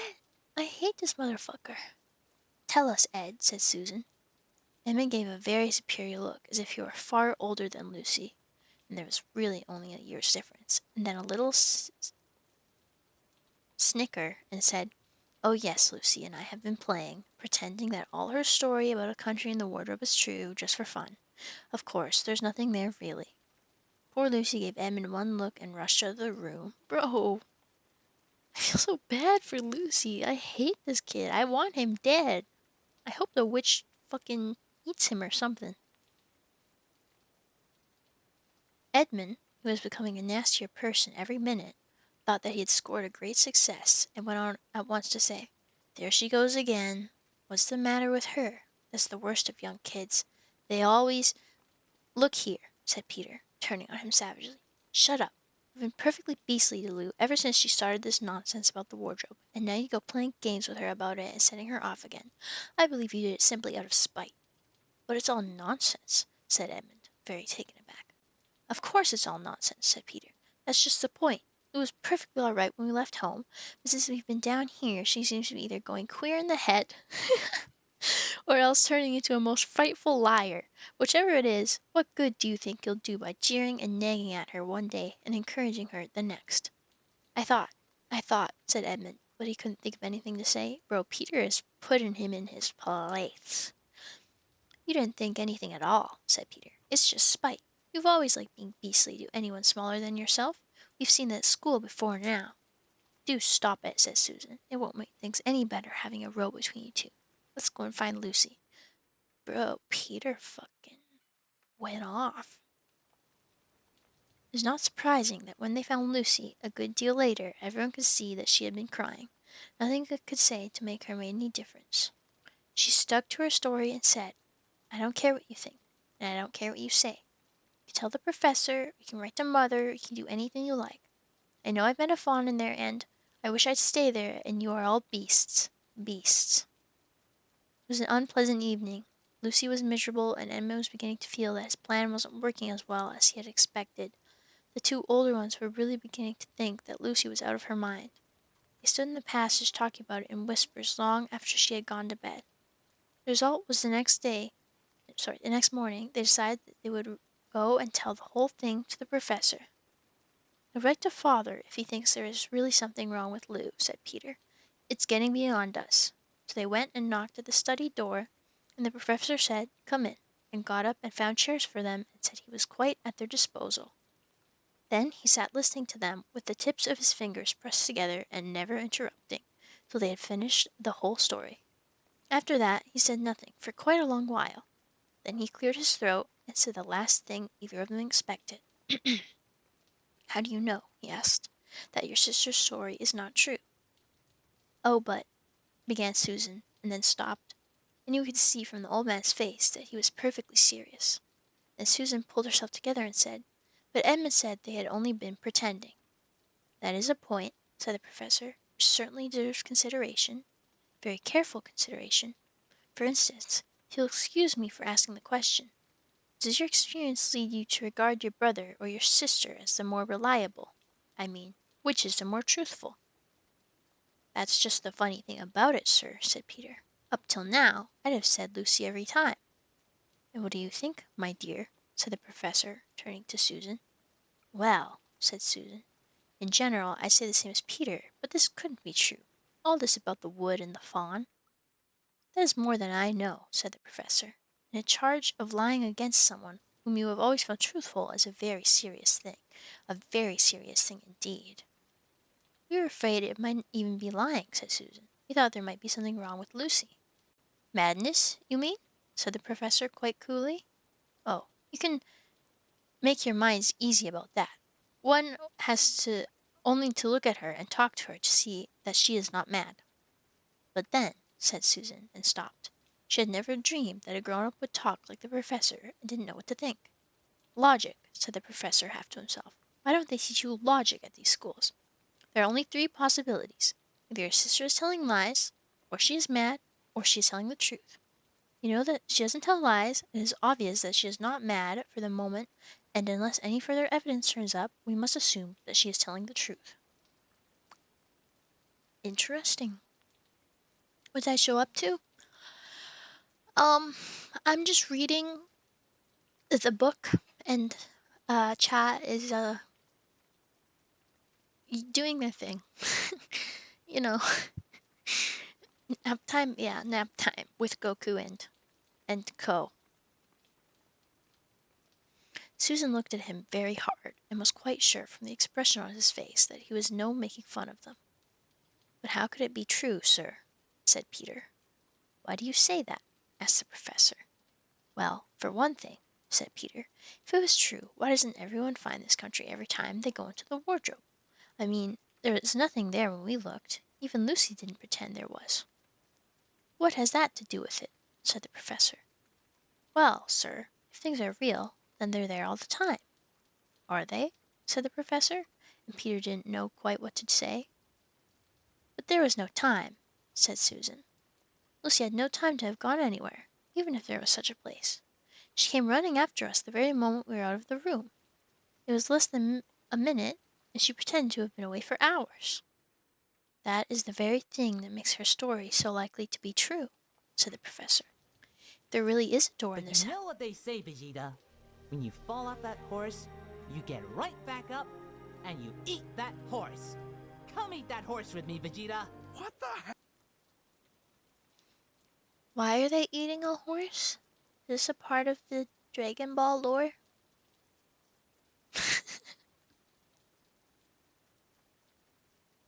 If there really is a strange door in this house that leads to some other world, then I should warn you that this is a very strange house, and even I know very little about it. If, I say, she had got into another world, I should not be surprised to find that the other world has a separate time of its own, so that however long you stay, it would never take up any of our time. On the other hand, I don't think many girls of her age would invent that idea for themselves. If she had been pretending, she would have hidden for a reasonable time before coming out and telling her story." "What do you really mean, sir," said Peter, "that there could be other worlds, all over the place, just round the corner, like that?" "Nothing is more probable," said the professor, taking off his spectacles and beginning to polish them, while he muttered to himself, "I wonder what they do teach them at these schools." "But what are we to do?" said Susan. She felt that the conversation was beginning to get off the point. "My dear young lady," said the professor, suddenly looking up with a very sharp expression at both of them, "there is one plan which no one has yet suggested, and which is well worth trying." What's that? Said Susan. We might all try minding our business, said he, and that was the end of that conversation. Bro, Professor's based. Okay, Frieza holding the gun. Hold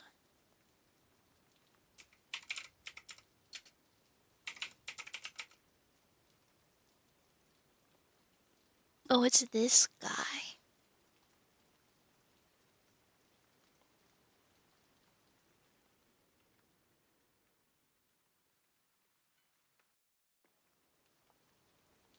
Okay, this one will work.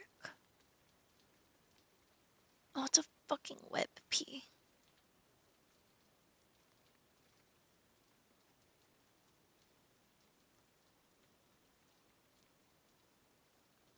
Whatever.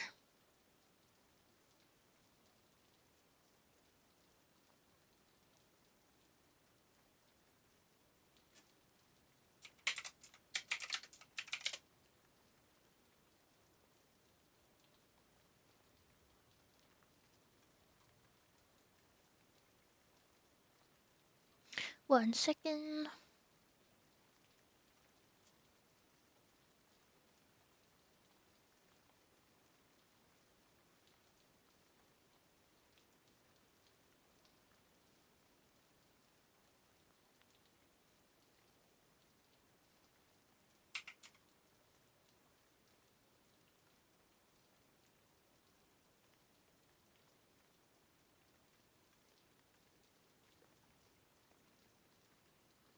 I need the gun.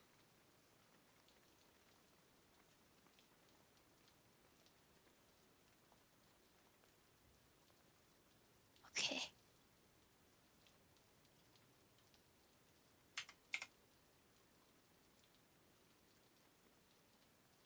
Why did it go behind him?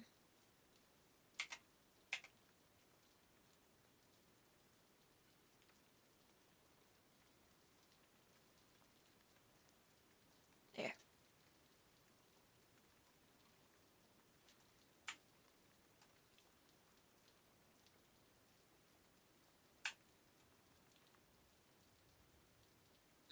There.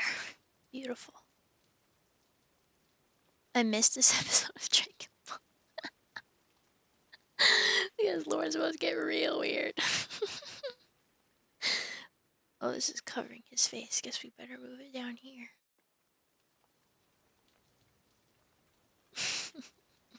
Okay. After this, things were a good deal better for Lucy. Peter saw to it that Edmund stopped jeering at her, and neither she nor anyone else felt inclined to talk about the wardrobe at all. It had become a rather alarming subject, and so for a time it looked as if all the adventures were coming to an end. That was not to be.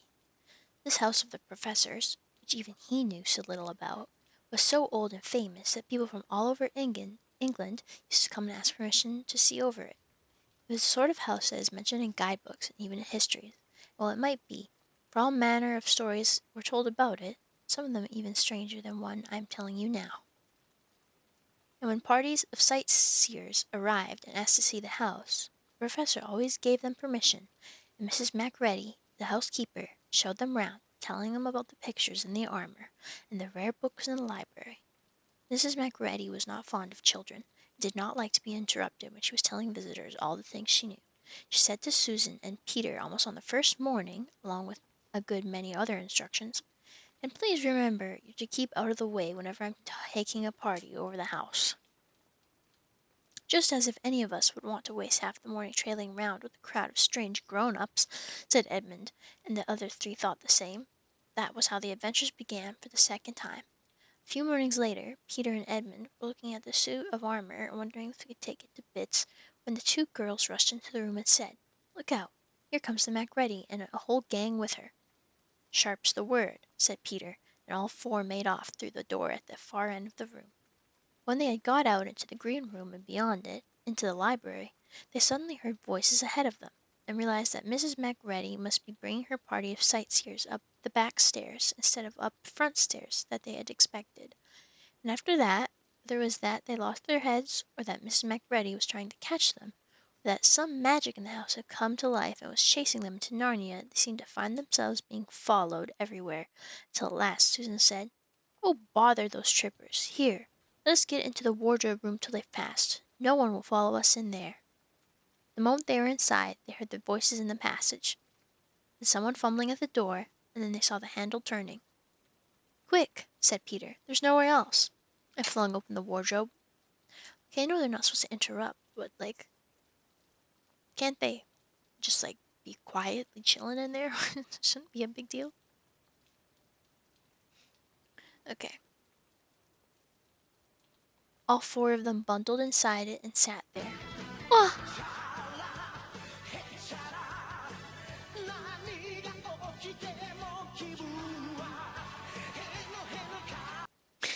It scared me so bad. My scream, "Ah!" I now bankrupted myself? Good. You'll stop jump scaring me now. Jesus Christ. All four of them bundled inside and sat there, panting, in the dark. Peter held the door closed, but did not shut it, for, of course, he remembered, as every sensible person does, that you should never shut yourself up in a wardrobe. That's the end of chapter 5. Now the lore is complete. Awesome.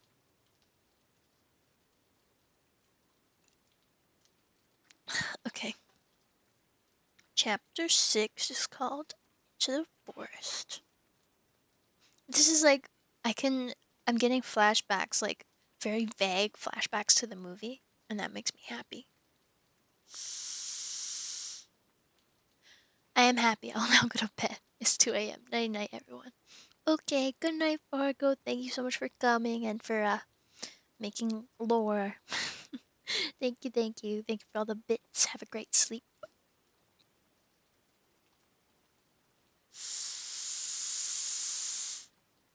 Tab pen. ASMR. Someone send me the VOD later. I post all my VODs on my YouTube channel. If that helps. Chapter 6. Into the Forest. "I wish the Macready would hurry up and take all these people away," said Susan presently. "I'm getting horribly cramped." "What a filthy smell of camphor," said Edmund. "I expect the pockets of the coats are full of it," said Susan, "to keep away the moths." It's fucking racist, but okay. "There's something sticking into my back," said Peter. "And isn't it cold?" said Susan. "Now that you mention it, it is cold," said Peter. "And hang it all, it's wet too. What's the matter with this place? I'm sitting on something wet. It's getting wetter every minute." He struggled to his feet. "Let's get out," said Edmund. "They've gone." "Oh, oh, oh," said Susan suddenly, and everyone asked her what was the matter. "I'm sitting against a tree," said Susan. "And look, it's getting light, over there." "By Jove, you're right," said Peter. "And look there, and there, it's trees all around. And this wet stuff is snow. Why, I do believe we've got into Lucy's wood after all." And now there was no mistaking it, and all four children stood blinking in the daylight of a winter day. Behind them were coats hanging on pegs. In front of them there were snow-covered trees. Peter turned at once to Lucy. "I apologize for not believing you," he said. "I'm sorry. Will you shake hands?" "Of course," said Lucy, and did. "And now," said Susan, "what do we do next?" "Do?" said Peter. "Why, go and explore the wood, of course." "Ugh, said Susan, stamping her feet. "It's pretty cold. What about putting on some of these coats?" "They're not ours," said Peter doubtfully. "I'm sure nobody would mind," said Susan. "It isn't as if we wanted to take them out of the house. We shan't take them even out of the wardrobe." "I never thought of that, Sue," said Peter. "Of course, now you put it that way, I see. No one could say you had a big coat as long as you leave it in the wardrobe where you found it. And I suppose this whole country is in the wardrobe." They immediately carried out Susan's very sensible plan. The coats were rather too big for them, so that they came down to their heels and looked more like royal robes than coats when they had put them on. But they all felt a good deal warmer, and each thought the others looked better in their new get-up and more suitable to the landscape. "We can pretend we are Arctic explorers," said Lucy. "It's going to be exciting enough without pretending," said Peter, as he began leading the way forward into the forest. There were heavy darkish clouds overhead, and it looked as if there might be more snow before night. "I say," began Edmund presently, "ought we to be bearing a bit more to the left, that is, if we are aiming for the lamp-post?" He had forgotten for the moment that he must pretend never to have been in the wood before. The moment the words were out of his mouth, he realized that he had given himself away. Everyone stopped. Everyone stared at him. Peter whistled. "So you really were here," he said. "That time Lou said she'd met you in here, and you made it out that she was telling lies." There was a dead silence. "Well, of all the poisonous little beasts," said Peter, and shrugged his shoulders, and said no more. There seemed, indeed, no more to say, and presently the four resumed their journey. But Edmund was saying to himself, "I'll pay you all out for this, you pack of stuck-up, self-satisfied prigs. I hate this guy. I really hope he dies. I'm preying on his downfall right now." "Where are we going, anyway?" said Susan, chiefly for the sake of changing the subject. "I think Lou ought to be the leader," said Peter. "Goodness knows she deserves it. Where will you take us, Lou?" "What about going to see Mr. Tumnus?" said Lucy. "He's the nice fawn I told you about." Everyone agreed to this, and off they went, walking briskly and stamping their feet. Lucy proved a good leader. At first she wondered whether she'd be able to find the way, but she recognized an odd-looking tree on one place and a stump in another, and brought them on to where the ground became uneven and into the little valley, and at last to the very door of Mr. Tumnus's cave. But there a terrible surprise awaited them. The door had been wrenched off its hinges and broken to bits. Inside, the cave was dark and cold, and had the damp feel and smell of a place that had not been lived in for several days. Snow had drifted in from the doorway, and was heaped on the floor, mixed with something black, which turned out to be the charred sticks and ashes from the fire. Someone had apparently flung it about the room and then stamped it out. The crockery lay smashed on the floor, and the picture of the fawn's father had been slashed into shreds with a knife. "This is a pretty good washout," said Edmund. "Not much good coming here." "What is this?" said Peter, stooping down. He had just noticed a piece of paper which had been nailed through the carpet to the floor. "Is there anything written on it?" asked Susan. "Yes, I think there is," answered Peter, "but I can't read it in this light. Let's go out into the open air." They all went out into the daylight and crowded around Peter as he read out the following words: "The former occupant of these premises, the Fawn Tumnus, is under arrest and awaiting his trial on a charge of high treason against Her Imperial Majesty Jadis, Queen of Narnia, Chatelaine of Car Paravel, Empress of the Lone Islands, etc. Also of comforting her said Majesty's enemies, harboring spies, and fraternizing with humans. Signed, Malgrim, Captain of the Secret Police. Long live the Queen." The children stared at each other. "I don't know that I'm going to like this place after all," said Susan. "Who is this Queen, Lou?" said Peter. "Do you know anything about her?" "She isn't a real queen at all," answered Lucy. "She's a horrible witch, the White Witch. Everyone, all the wood people, hate her. She's made an enchantment over the whole country so there's always winter here and never Christmas." I wonder if there's any point in going on," said Susan. "I mean, it doesn't seem particularly safe here, and looks as if it won't be much fun either. It's getting colder every minute, and we've brought nothing to eat. What about just going home?" "Oh, but we can't," said Lucy suddenly. "Don't you see? We can't just go home, not after this. It is all on my account that the poor fawn has gone to this trouble. He hid me from the witch and showed me the way back. That's what it means by comforting the Queen's enemies and fraternizing with humans. We simply must try to rescue him." "A lot we could do," said Edmund, "when we haven't even got anything to eat." "Shut up, you," said Peter, who was still very angry with Edmund. "What do you think, Susan?" "I have a horrid feeling that Lou is right," said Susan. "I don't want to go a step further, and I wish we'd never come. But I think we must try to do something for Mr. whatever his name is. I mean the fawn." "That is what I feel too," said Peter. "I'm worried about having no food with us. I'd vote for going back and getting something from the larder, when there doesn't seem to be any certainty of getting into this country again when once you've got out of it. I think we'll have to go on." "So do I," said both the girls. "If only we knew where this poor chap was imprisoned." said Peter. They were all still wondering what to do next, when Lucy said, "Look, there's a robin with such a red breast. It's the first bird I've seen here. I say, I wonder if birds can talk in Narnia. It almost looks as if it wanted to say something to us." Then she turned to the robin and said, "Please, can you tell us where Tumnus, the fawn, has been taken to?" As she said this, she took a step towards the bird. It at once flew away, but only as far as to the next tree. There it perched and looked at them very hard, as if it understood all they had been saying. Almost without noticing that they had done so, the four children went a step or two nearer to it. At this, the robin flew away again to the next tree, and once more looked at them very hard. You couldn't have found a robin with a redder chest or a brighter eye. "Do you know," said Lucy, "I really believe he means us to follow him." "I have an idea he does," said Susan. "What do you think, Peter?" "Well, we might as well try it," answered Peter.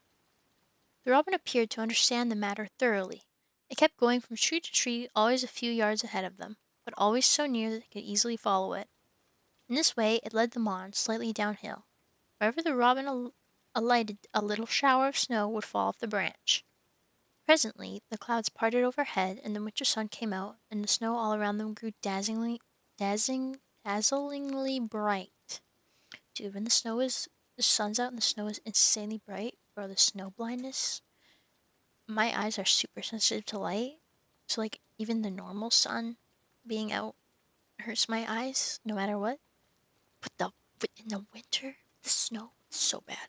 Like I literally can't see. I have to close my eyes and like hold on to someone. It's crazy.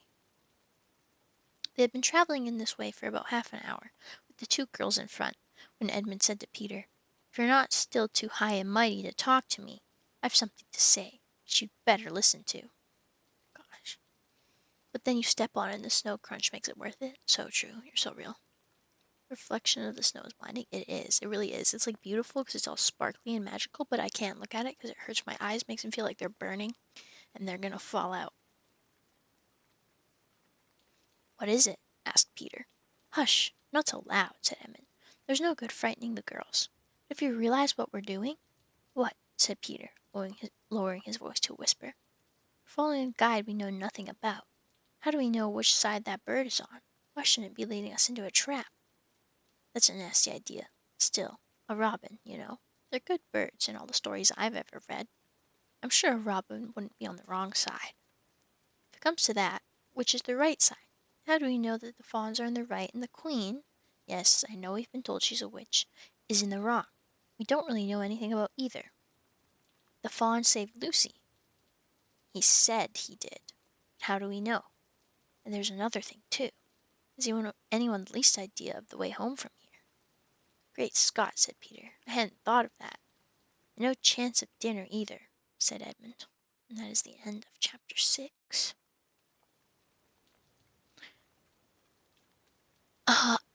I love how, like, they go up to a normal-ass bird that just, like, looks weird, and it, like, keeps going farther away from them, so, like, clearly it's trying to lead us somewhere. They just trust it and go God knows how far. Love that. Thank you, Japanese master. Thank you so much for the sub. Thank you. I really appreciate that, especially since you just got here today. Thank you. A Day with the Beavers. This is chapter 7. You seem cool. Thank you. So do you. Right back at ya. While the two boys were whispering behind, both the girls suddenly cried, "Oh," and stopped. "The robin!" cried Lucy. "The robin! It's flown away." Wonder why. And so it had, right out of sight. "And now what are we to do?" said Edmund, giving Peter a look, which was as much to say, "What did I tell you?" "Shh! Look!" said Susan. "What?" said Peter. "There's something moving among the trees over there to the left." They all stared as hard as they could, and no one felt very comfortable. "There it goes again," said Susan presently. "I saw it that time too," said Peter. "It's still there. It's just gone behind that big tree." "What is it?" asked Lucy, trying very hard not to sound nervous. "Whatever it is," said Peter, "it's dodging us. It's something that doesn't want to be seen. Let's go home. said Susan. And then, though nobody said it out loud, everyone suddenly realized the same fact that Edmund had whispered to Peter at the end of the last chapter. They were lost. What's it like? Said Lucy. It's a kind of animal, said Susan. And then, look, quick, there it is. They all saw it this time, a whiskered, furry face which had looked out at them from behind a tree. But this time it didn't immediately draw back. Instead, the animal put its paw against its mouth, just as humans put their finger on their lips when they are signaling to you to be quiet. Then it disappeared again. The children all stood holding their breath. A moment later, the stranger came out from behind the tree, glanced all around as if it were afraid someone was watching, said "Hush," made signs to them to join it in the thicker bit of wood where it was standing, and then once more disappeared. "I know what it is," said Peter. "It's a beaver. I saw the tail." "It wants us to go to it," said Susan, "and it is warning us not to make noise." "I know," said Peter. "The question is, are we going to do it or not? What do you think, Lou?" "I think it's a nice beaver," said Lucy. "Yes, but how do we know?" said Edmund. "Shan't we have to risk it?" said Susan. "I mean, it's no good just standing here, and I feel I want some dinner." At this moment the beaver again popped its head out from behind the tree and beckoned earnestly to them. "Come on," said Peter. "Let's give it a try. All keep close together. We ought to be a match for one beaver who turns out to be an enemy." So the children, I don't know about that. So the children all got close together and walked up to the tree and in behind it, and there, sure enough, they found the beaver. But it still drew back, saying to them in a hoarse, throaty whisper, "Further in, come further in. Right here. We're not safe in the open." Only when it had led them into a dark spot where 4 trees grew so close together that their boughs met and the brown earth and pine needles could be seen underfoot because no snow had been able to fall there, did it begin to talk to them. "Are you the sons of Adam and the daughters of Eve?" it said. "We are some of them," said Peter. "Shh, shh," said the beaver. "Not so loud, please. We're not safe even here." "Why? Who are you afraid of?" said Peter. "There's no one here but ourselves." "There are the trees," said the beaver. "They're always listening. Most of them are on our side. There are trees that would betray us to her. You know who I mean." And it nodded its head several times. "Come stalk you outside," said Edmund. "How do we know you're a friend?" "Not meaning to be rude, Mr. Beaver," added Peter, "but you see, we're strangers." Quite right," said the beaver. "Here is my token." With these words it held to them a little white object. They all looked at it in surprise, till Lucy suddenly said, "Oh, of course, it's my handkerchief, the one I gave to poor Mr. Tumnus." "That's right," said the beaver. "Poor fellow, he got wind of the arrest before it actually happened, and handed this over to me. He said that if anything happened to him, I must meet you here and take you on to Here the beaver's voice sank into silence, and it gave 1 or 2 very mysterious nods, signaling to the children to stand as close around as they possibly could, so their faces were actually tickled by its whiskers. It added in a low whisper, "They say Aslan is on the move, perhaps has already landed." And now a very curious thing happened. None of the children knew who Aslan was any more than you do. The moment the beaver had spoken these words, everyone felt quite different. Perhaps it has sometimes happened to you in a dream that someone says something which you don't understand, but in a dream it feels as if it had some enormous meaning. That happens to me all the time. I dream, when I wake up, I remember like 10 bajillion little insanely confusing dreams. And there's so often, like, someone says something in the dream, and I'm like, oh my god, that's so deep. And then I wake up and I'm like, what the fuck is that supposed to mean?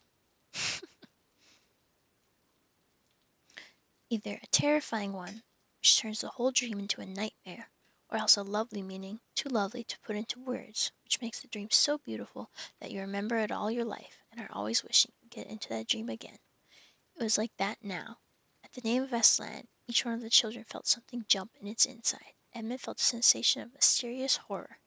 Peter felt suddenly brave and adventurous. Susan felt as if some delicious smell or some delightful strain of music had just floated by her. And Lucy got the feeling you have when you wake up in the morning and realize that it's the beginning of the holidays or the beginning of summer. Well, that's nice. "What about Mr. Tumnus?" said Lucy. "Where is he?" "Shh," said the beaver. "Not here. I must bring you where we can have a real talk and also dinner." Yay, dinner. No one except Edmund felt any difficulty about trusting the beaver now, and everyone, including Edmund, was very glad to hear the word dinner. They therefore all hurried along behind their new friend, who had led them at a surprisingly quick pace, and always in the thickest parts of the forest, for over an hour. Everyone was feeling very tired and very hungry when suddenly the trees began to get thinner in front of them and the ground to fall steeply downhill. A minute later they came out under the open sky, the sun was still shining, and found themselves looking down on a fine sight. They were standing on the edge of a steep, narrow valley, at the bottom of which ran, at least it would have been running if it hadn't been frozen, a fairly large river. Just below them a dam had been built. Across this river, when they saw it, everyone suddenly remembered that of course beavers are always making dams, and felt quite sure that Mr. Beaver had made this one. They also noticed that he now sort of had a modest expression on his face, the sort of look people have when you are visiting a garden they've made, or reading a story they've written. So it was only common politeness when Suman said, "What a lovely dam!" And Mr. Beaver didn't say hush this time, but merely a trifle, and it isn't really finished. Above the dam there was what ought to have been a deep pool, but was now, of course, a level floor of dark green ice.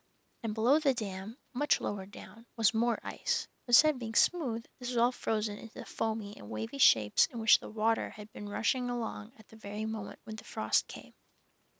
And where the water had been trickling over and spurting through the dam, there was now a glittering wall of icicles, as if the side of the dam had been covered all over with flowers and wreaths and festoons of the purest sugar. And out in the middle, and partly on top of the dam, was a funny little house shaped rather like an enormous beehive. From a hole in the roof, smoke was going up, so that when you saw it, especially if you were hungry, you once thought of cooking and became hungrier than you were before. That was what the others chiefly noticed, but Edmund noticed something else. A little lower down the river there was another small river which came down to another small valley to join it. Looking up that valley, Edmund could see two small hills, and he was almost sure they were the two hills which the White Witch had pointed out to him when he parted from her at the lamp post the other day. Then between them, he thought, must be her palace, only a mile off or less. And he thought about Turkish delight and about being a king. And I wonder how Peter will like that, he asked himself. And horrible ideas came into his head. Bro, fuck Edmund. "Here we are," said Mr. Beaver, "and it looks as if Mrs. Beaver is expecting us. I'll lead the way, but be careful and don't slip.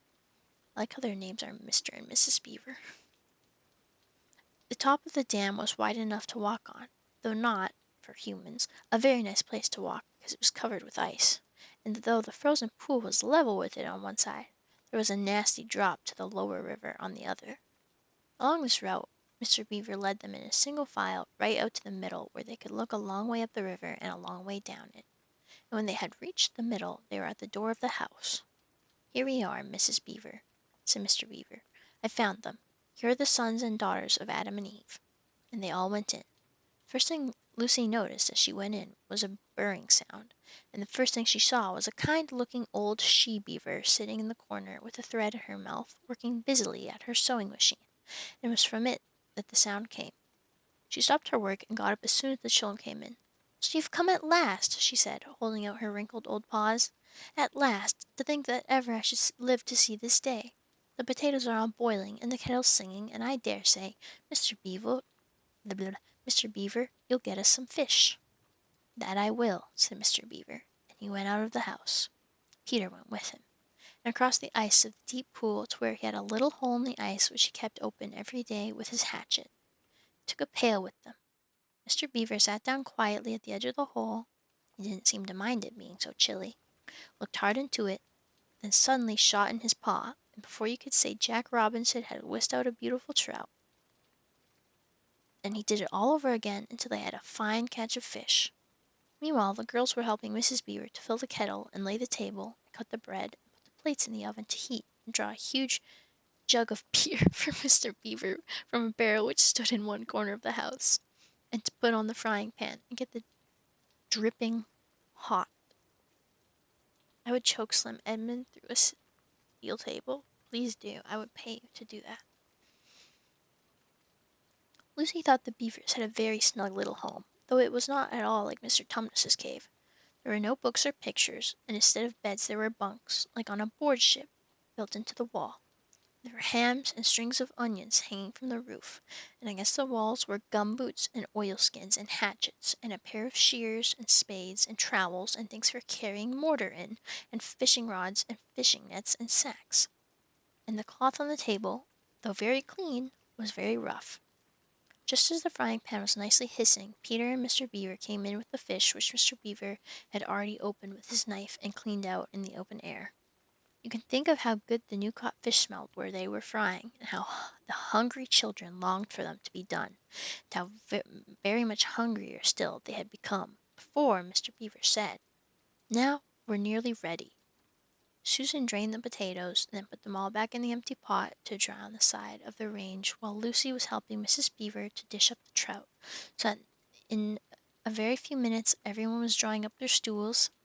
It was all three-legged stools in the beaver's house, except for Mrs. Beaver's own special rocking chair beside the fire, and preparing to enjoy themselves. There was a jug of creamy milk for the children. Mr. Beaver stuck to the beer, and a great big lump of deep yellow butter in the middle of the table, from which everyone took as much as he wanted to go with his potatoes, and all the children thought, and I agree with them, that there's nothing to beat good freshwater fish if you eat it when it has been alive half an hour ago and has come out of the pan half a minute ago. It's very specific. And when they had finished the fish, Mrs. Beaver brought unexpectedly out of the oven a great and gloriously sticky marmalade roll, steaming hot, and at the same time moved the kettle onto the fire, so that when they had finished the marmalade roll the tea was made and ready to be poured. This is so cozy, bro. When each person had got his or her cup of tea, each person shoved back his or her stool so as to be able to lean against the wall, and gave a long sigh of contentment. "And now," said Mr. Beaver, pushing away his empty beer mug and pulling his cup of tea towards him, "if you'll just wait till I've got my pipe lit up and going nicely, why, now we can get to business. It's snowing again," he added, cocking his eye at the window. "That's all the better, because it means we shan't have any visitors. If anyone should have been trying to follow you, why, he won't find any tracks." And that is the end of chapter 7. They didn't dirty not giving Mr. Beaver. I know, it's like the little goat dude, they named him Mr. Tumnus. And then beaver people, who seem to be of the same intelligence and whatnot. They're just Mr. and Mrs. Beaver. Are they the only two beavers in the entire world? Or do they just like claim that name, like as if you're trying to get a special name on social media so that no one else can take it? Okay, we're gonna read chapter 8, and then I'm gonna end the stream. Okay, Miss Moth.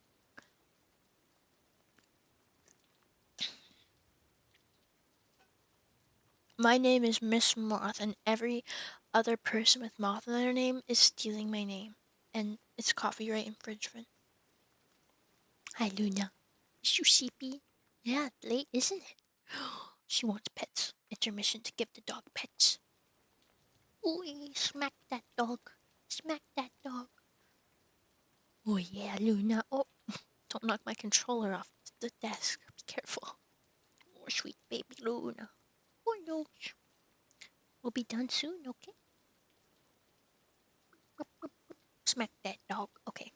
Focus. Gotta focus, Luna. Chapter 8. What happened after dinner? "And now," said Lucy. What are you what are you doing? Sorry, she's rubbing herself into the floor. You're very distracting. Silly girl. "Do please tell us what's happened to Mr. Tumnus." "Ah, that's bad," said Mr. Beaver, shaking his head. "That's a very, very bad business. There's no doubt he was taken off by the police. I got that from a bird who saw it done." "But where's he been taken to?" asked Lucy. "Well, they were heading northwards when they were last seen, and now we all know what that means." "No, we don't," said Susan. Mr. Beaver shook his head in a very gloomy fashion. I'm afraid it means they were taking him to her house, he said. But what'll they do to him, Mr. Beaver? Gasped Lucy. Well, said Mr. Beaver, can't exactly say for sure, but there's not many taken in there that ever comes out again. Statues, all full of statues they say it is, in the courtyard and up the stairs and in the hall. People she's turned. He paused and shuddered. Turned into stone. But Mr. Beaver, said Lucy, can't we? I mean, we must do something to save him. It's too dreadful, and it's all on my account. I don't doubt you'd save him if you could, dearie, said Mrs. Beaver. But you've no chance of getting into that house against her will and ever coming out alive. Okay, I gotta be honest. Mr. Thomas seems sweet and nice, but he was the one who tried to fucking kidnap Lucy in the first place. So, if anyone's life is gonna be in danger, it should be his and not the children's. They should not feel the urge to have to save him. But, continuing on. Couldn't we have some stratagem? Said Peter. I mean, couldn't we dress up as something? Or pretend to be, peddlers or something? Or watch until she was gone out? Or, hang it all, there must be some way. This fawn saved my sister at his own risk, Mr. Beaver. We can't just leave him to have that done to him. It's no good, son of Adam, said Mr. Beaver. No good you're trying. Of all people. But now that Aslan is on the move... Oh, yes, tell us about Aslan, said several voices at once. For once again that strange feeling, like the first signs of spring, like good news, had come over them. Who is Aslan? Asked Susan. Aslan, said Mr. Beaver. Why, don't you know? He's the king. He's the lord of the whole wood, but not often here, you understand. Never in my time or my father's time. The world has reached us that he has come back. He is in Narnia at this moment. He'll settle the White Queen all right. It is he, not you, that will save Mr. Tumnus. She won't turn him into stone too, said Edmund. Lord love you, son of Adam, what a simple thing to say, answered Mr. Beaver with a great laugh. Turn him into stone. If she can stand on her 2 feet and look at him in the face, it'll be the most she can do, and more than I expect of her. No. Put all to rights, as it says in an old rhyme in these parts. Wrong will be right when Aslan comes in sight. At the sound of his roar, sorrows will be no more. When he bares his teeth, winter meets its death, and when he shakes his mane, shall spring again. Oh, that's gonna be the lion. I remember the lion. Not very well, but you'll understand when you see him. But shall we see him? Asked Susan. Why, daughter of Eve, that's what I brought you here for. I'm to lead you where you shall meet him, said Mr. Beaver. Is he a man? Asked Lucy.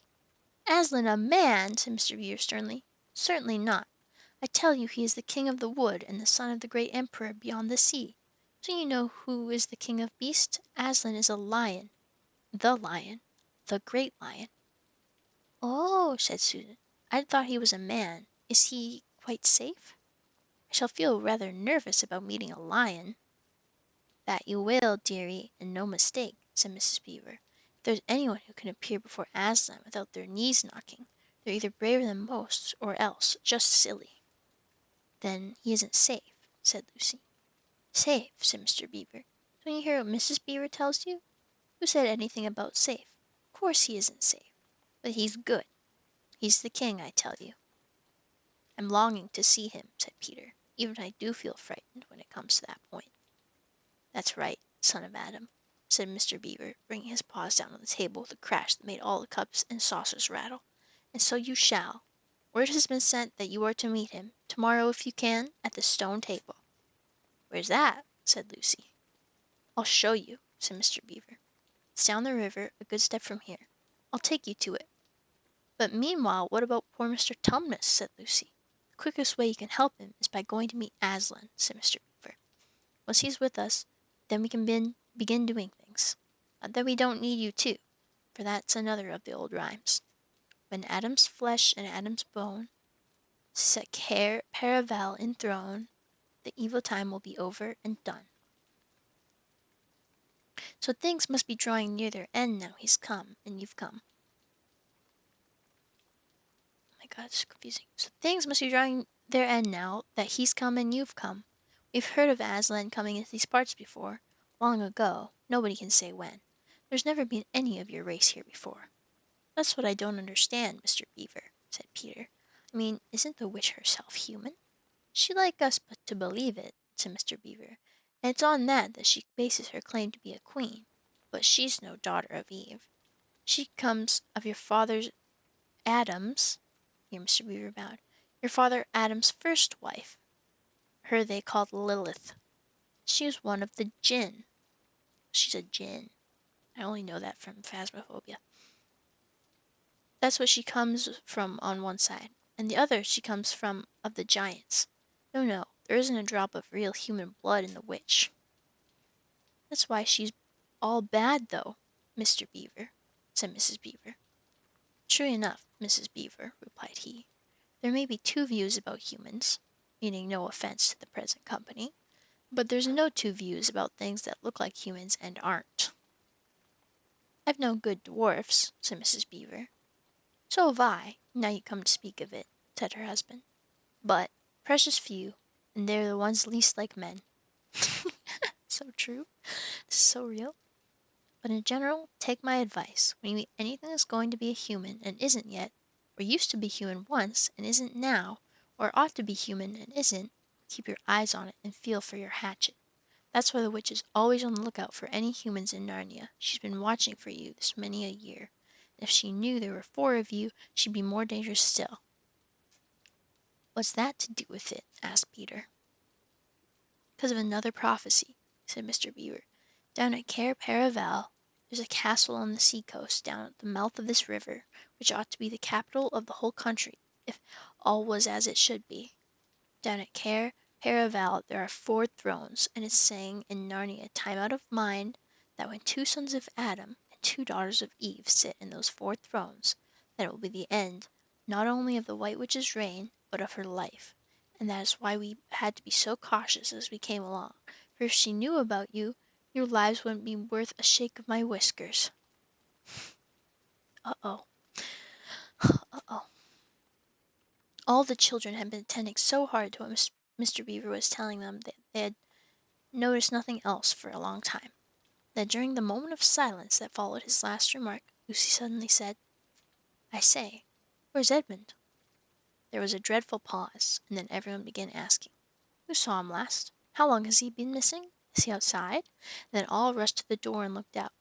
The snow was falling thickly and steadily. The green ice of the pool had vanished under a thick white blanket, and from where the little house stood in the center of the dam you could hardly see either bank.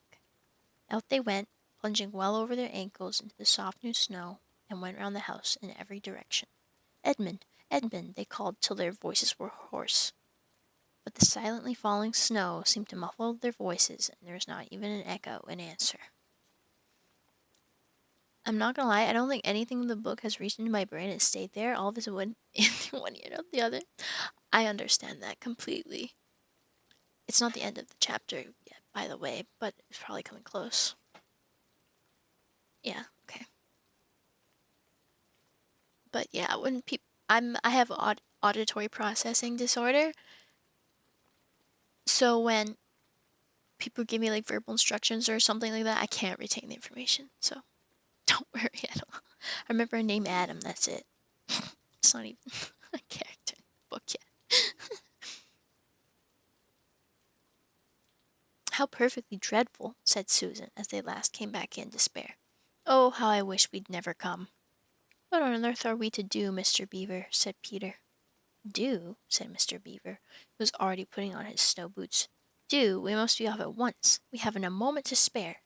We'd better divide into 4 search parties, said Peter, and all go in different directions. Whoever finds him must come back here at once, and search parties, son of Adam, said Mr. Beaver.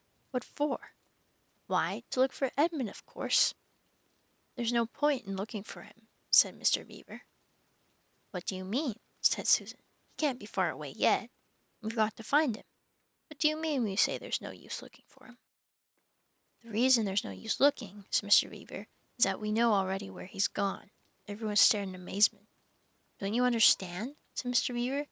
He's gone to her, to the White Witch. He has betrayed us all. Oh, surely. Oh, really, said Susan. He can't have done that. Can't he? Said Mr. Beaver, looking very hard at the three children.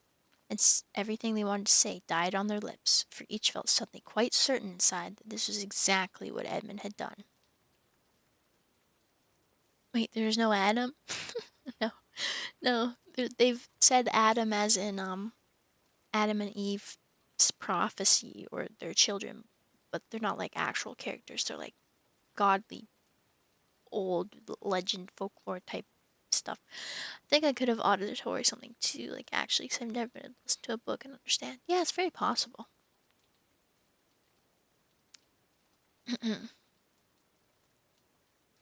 But will he know the way? Said Peter. Has he been in this country before? Asked Mr. Beaver. Has he ever been here alone? Yes, said Lucy, almost in a whisper. I'm afraid he has. And did he tell you what he'd done or who he'd met? Well, no, he didn't, said Lucy. Then mark my words, said Mr. Beaver. He has already met the White Witch and joined her side, and been told where she lives. I didn't like to mention it before, he being your brother and all. The moment I set eyes on that brother of yours, I said to myself, treacherous. He had the look of one who has been with the witch and eaten her food. You can always tell them, if you've lived long in Narnia, something about their eyes. That's creepy. Child of Adam, or even I think just mean human for the story. I don't know, but fancy. Yeah, basically, pretty much. All the same, said Peter, in a rather choking sort of voice. We'll still have to go and look for him. He is our brother after all, even if he is rather a little beast. And he's only a kid. Go to the witch's house? Said Mrs. Beaver. Don't you see that the only chance of saving either him or yourselves is to keep away from her? How do you mean? Said Lucy. Why, all she wants is to get all four of you. She's thinking all the time of those 4 thrones at Cair Paravel. Once you were all 4 inside her house, her job would be done, and there'd be 4 new statues in her collection before you'd had time to speak. But she'll keep him alive as long as he's the only one she's got, because she'll want to use him as a decoy, as bait to catch the rest of you with. Oh, can no one help us? Wailed Lucy. Only Aslan, said Mr. Beaver. We must go on and meet him. That's our only chance now. It seems to me, my dears, said Mrs. Beaver, that it is very important to know just when he slipped away. How much he can tell her depends on how much he heard. For instance, had we started talking of Aslan before he left? If not, then we may do very well, for she won't know that Aslan has come to Narnia, or that we are meeting him, and will be quite off her guard as far as that is concerned. I don't remember his being here when we were talking about Aslan, began Peter, but Lucy interrupted him. Oh, yes, he was, she said miserably. Don't you remember? It was he who asked whether the witch couldn't turn Aslan into stone too. So he did, by Jove, said Peter. Just the sort of thing he would say, too. Worse and worse, said Mr. Beaver. And the next thing is, was he still here when I told you that the place for meeting Aslan was the stone table? Hi, Luna, what's up? What, baby? What? What, the baby? We're reading book. We're almost done. And of course no one knew the answer to this question. Because, if he was, continued Mr. Beaver, then she'll simply sedge down in that direction and get between us and the stone table and catch us on our way down. In fact, we shall be cut off from Aslan. That isn't what she'll do first, said Mrs. Beaver. Not if I know her. The moment that Edmund tells her that we're all here, she'll set out to catch us this very night. And if he's been gone about half an hour, she'll be here in about another 20 minutes. You're right, Mrs. Beaver, said her husband. We must all get away from here. There's not a moment to lose, and that is the end of chapter 8. Luna, I still want to steal Luna. I mean, I don't blame you, but you can't. Okay, guys, we have read 8 chapters. We've read pretty much half of the book. We're at 52 out of 106 pages. So, I'm going to finish it another time. When will that be? I'm not too sure, but I definitely, my throat needs to chill. We'll read the other half next time, and maybe, if people are enjoying it, maybe we'll read the other books as well. I hope you guys enjoyed it. I know I've never done something like this before, really. I just wanted to do something peaceful and relaxing, though we did have a lot of sound routines happen, so maybe it's not so peaceful and relaxing. And maybe next time I should turn them off. But I bleed. Why? But yeah. Anyhow, thank you guys for being so nice and supportive and whatnot. I'm gonna go now because it's almost 1 a.m. Thanks for the stream. Thank you so much for coming and thank you for the subs. We got so many subs and bits today. Thank you. I hope you all have a great rest of your day or night. And I hope you stop bleeding, Chris. Until next time, ite kimachi.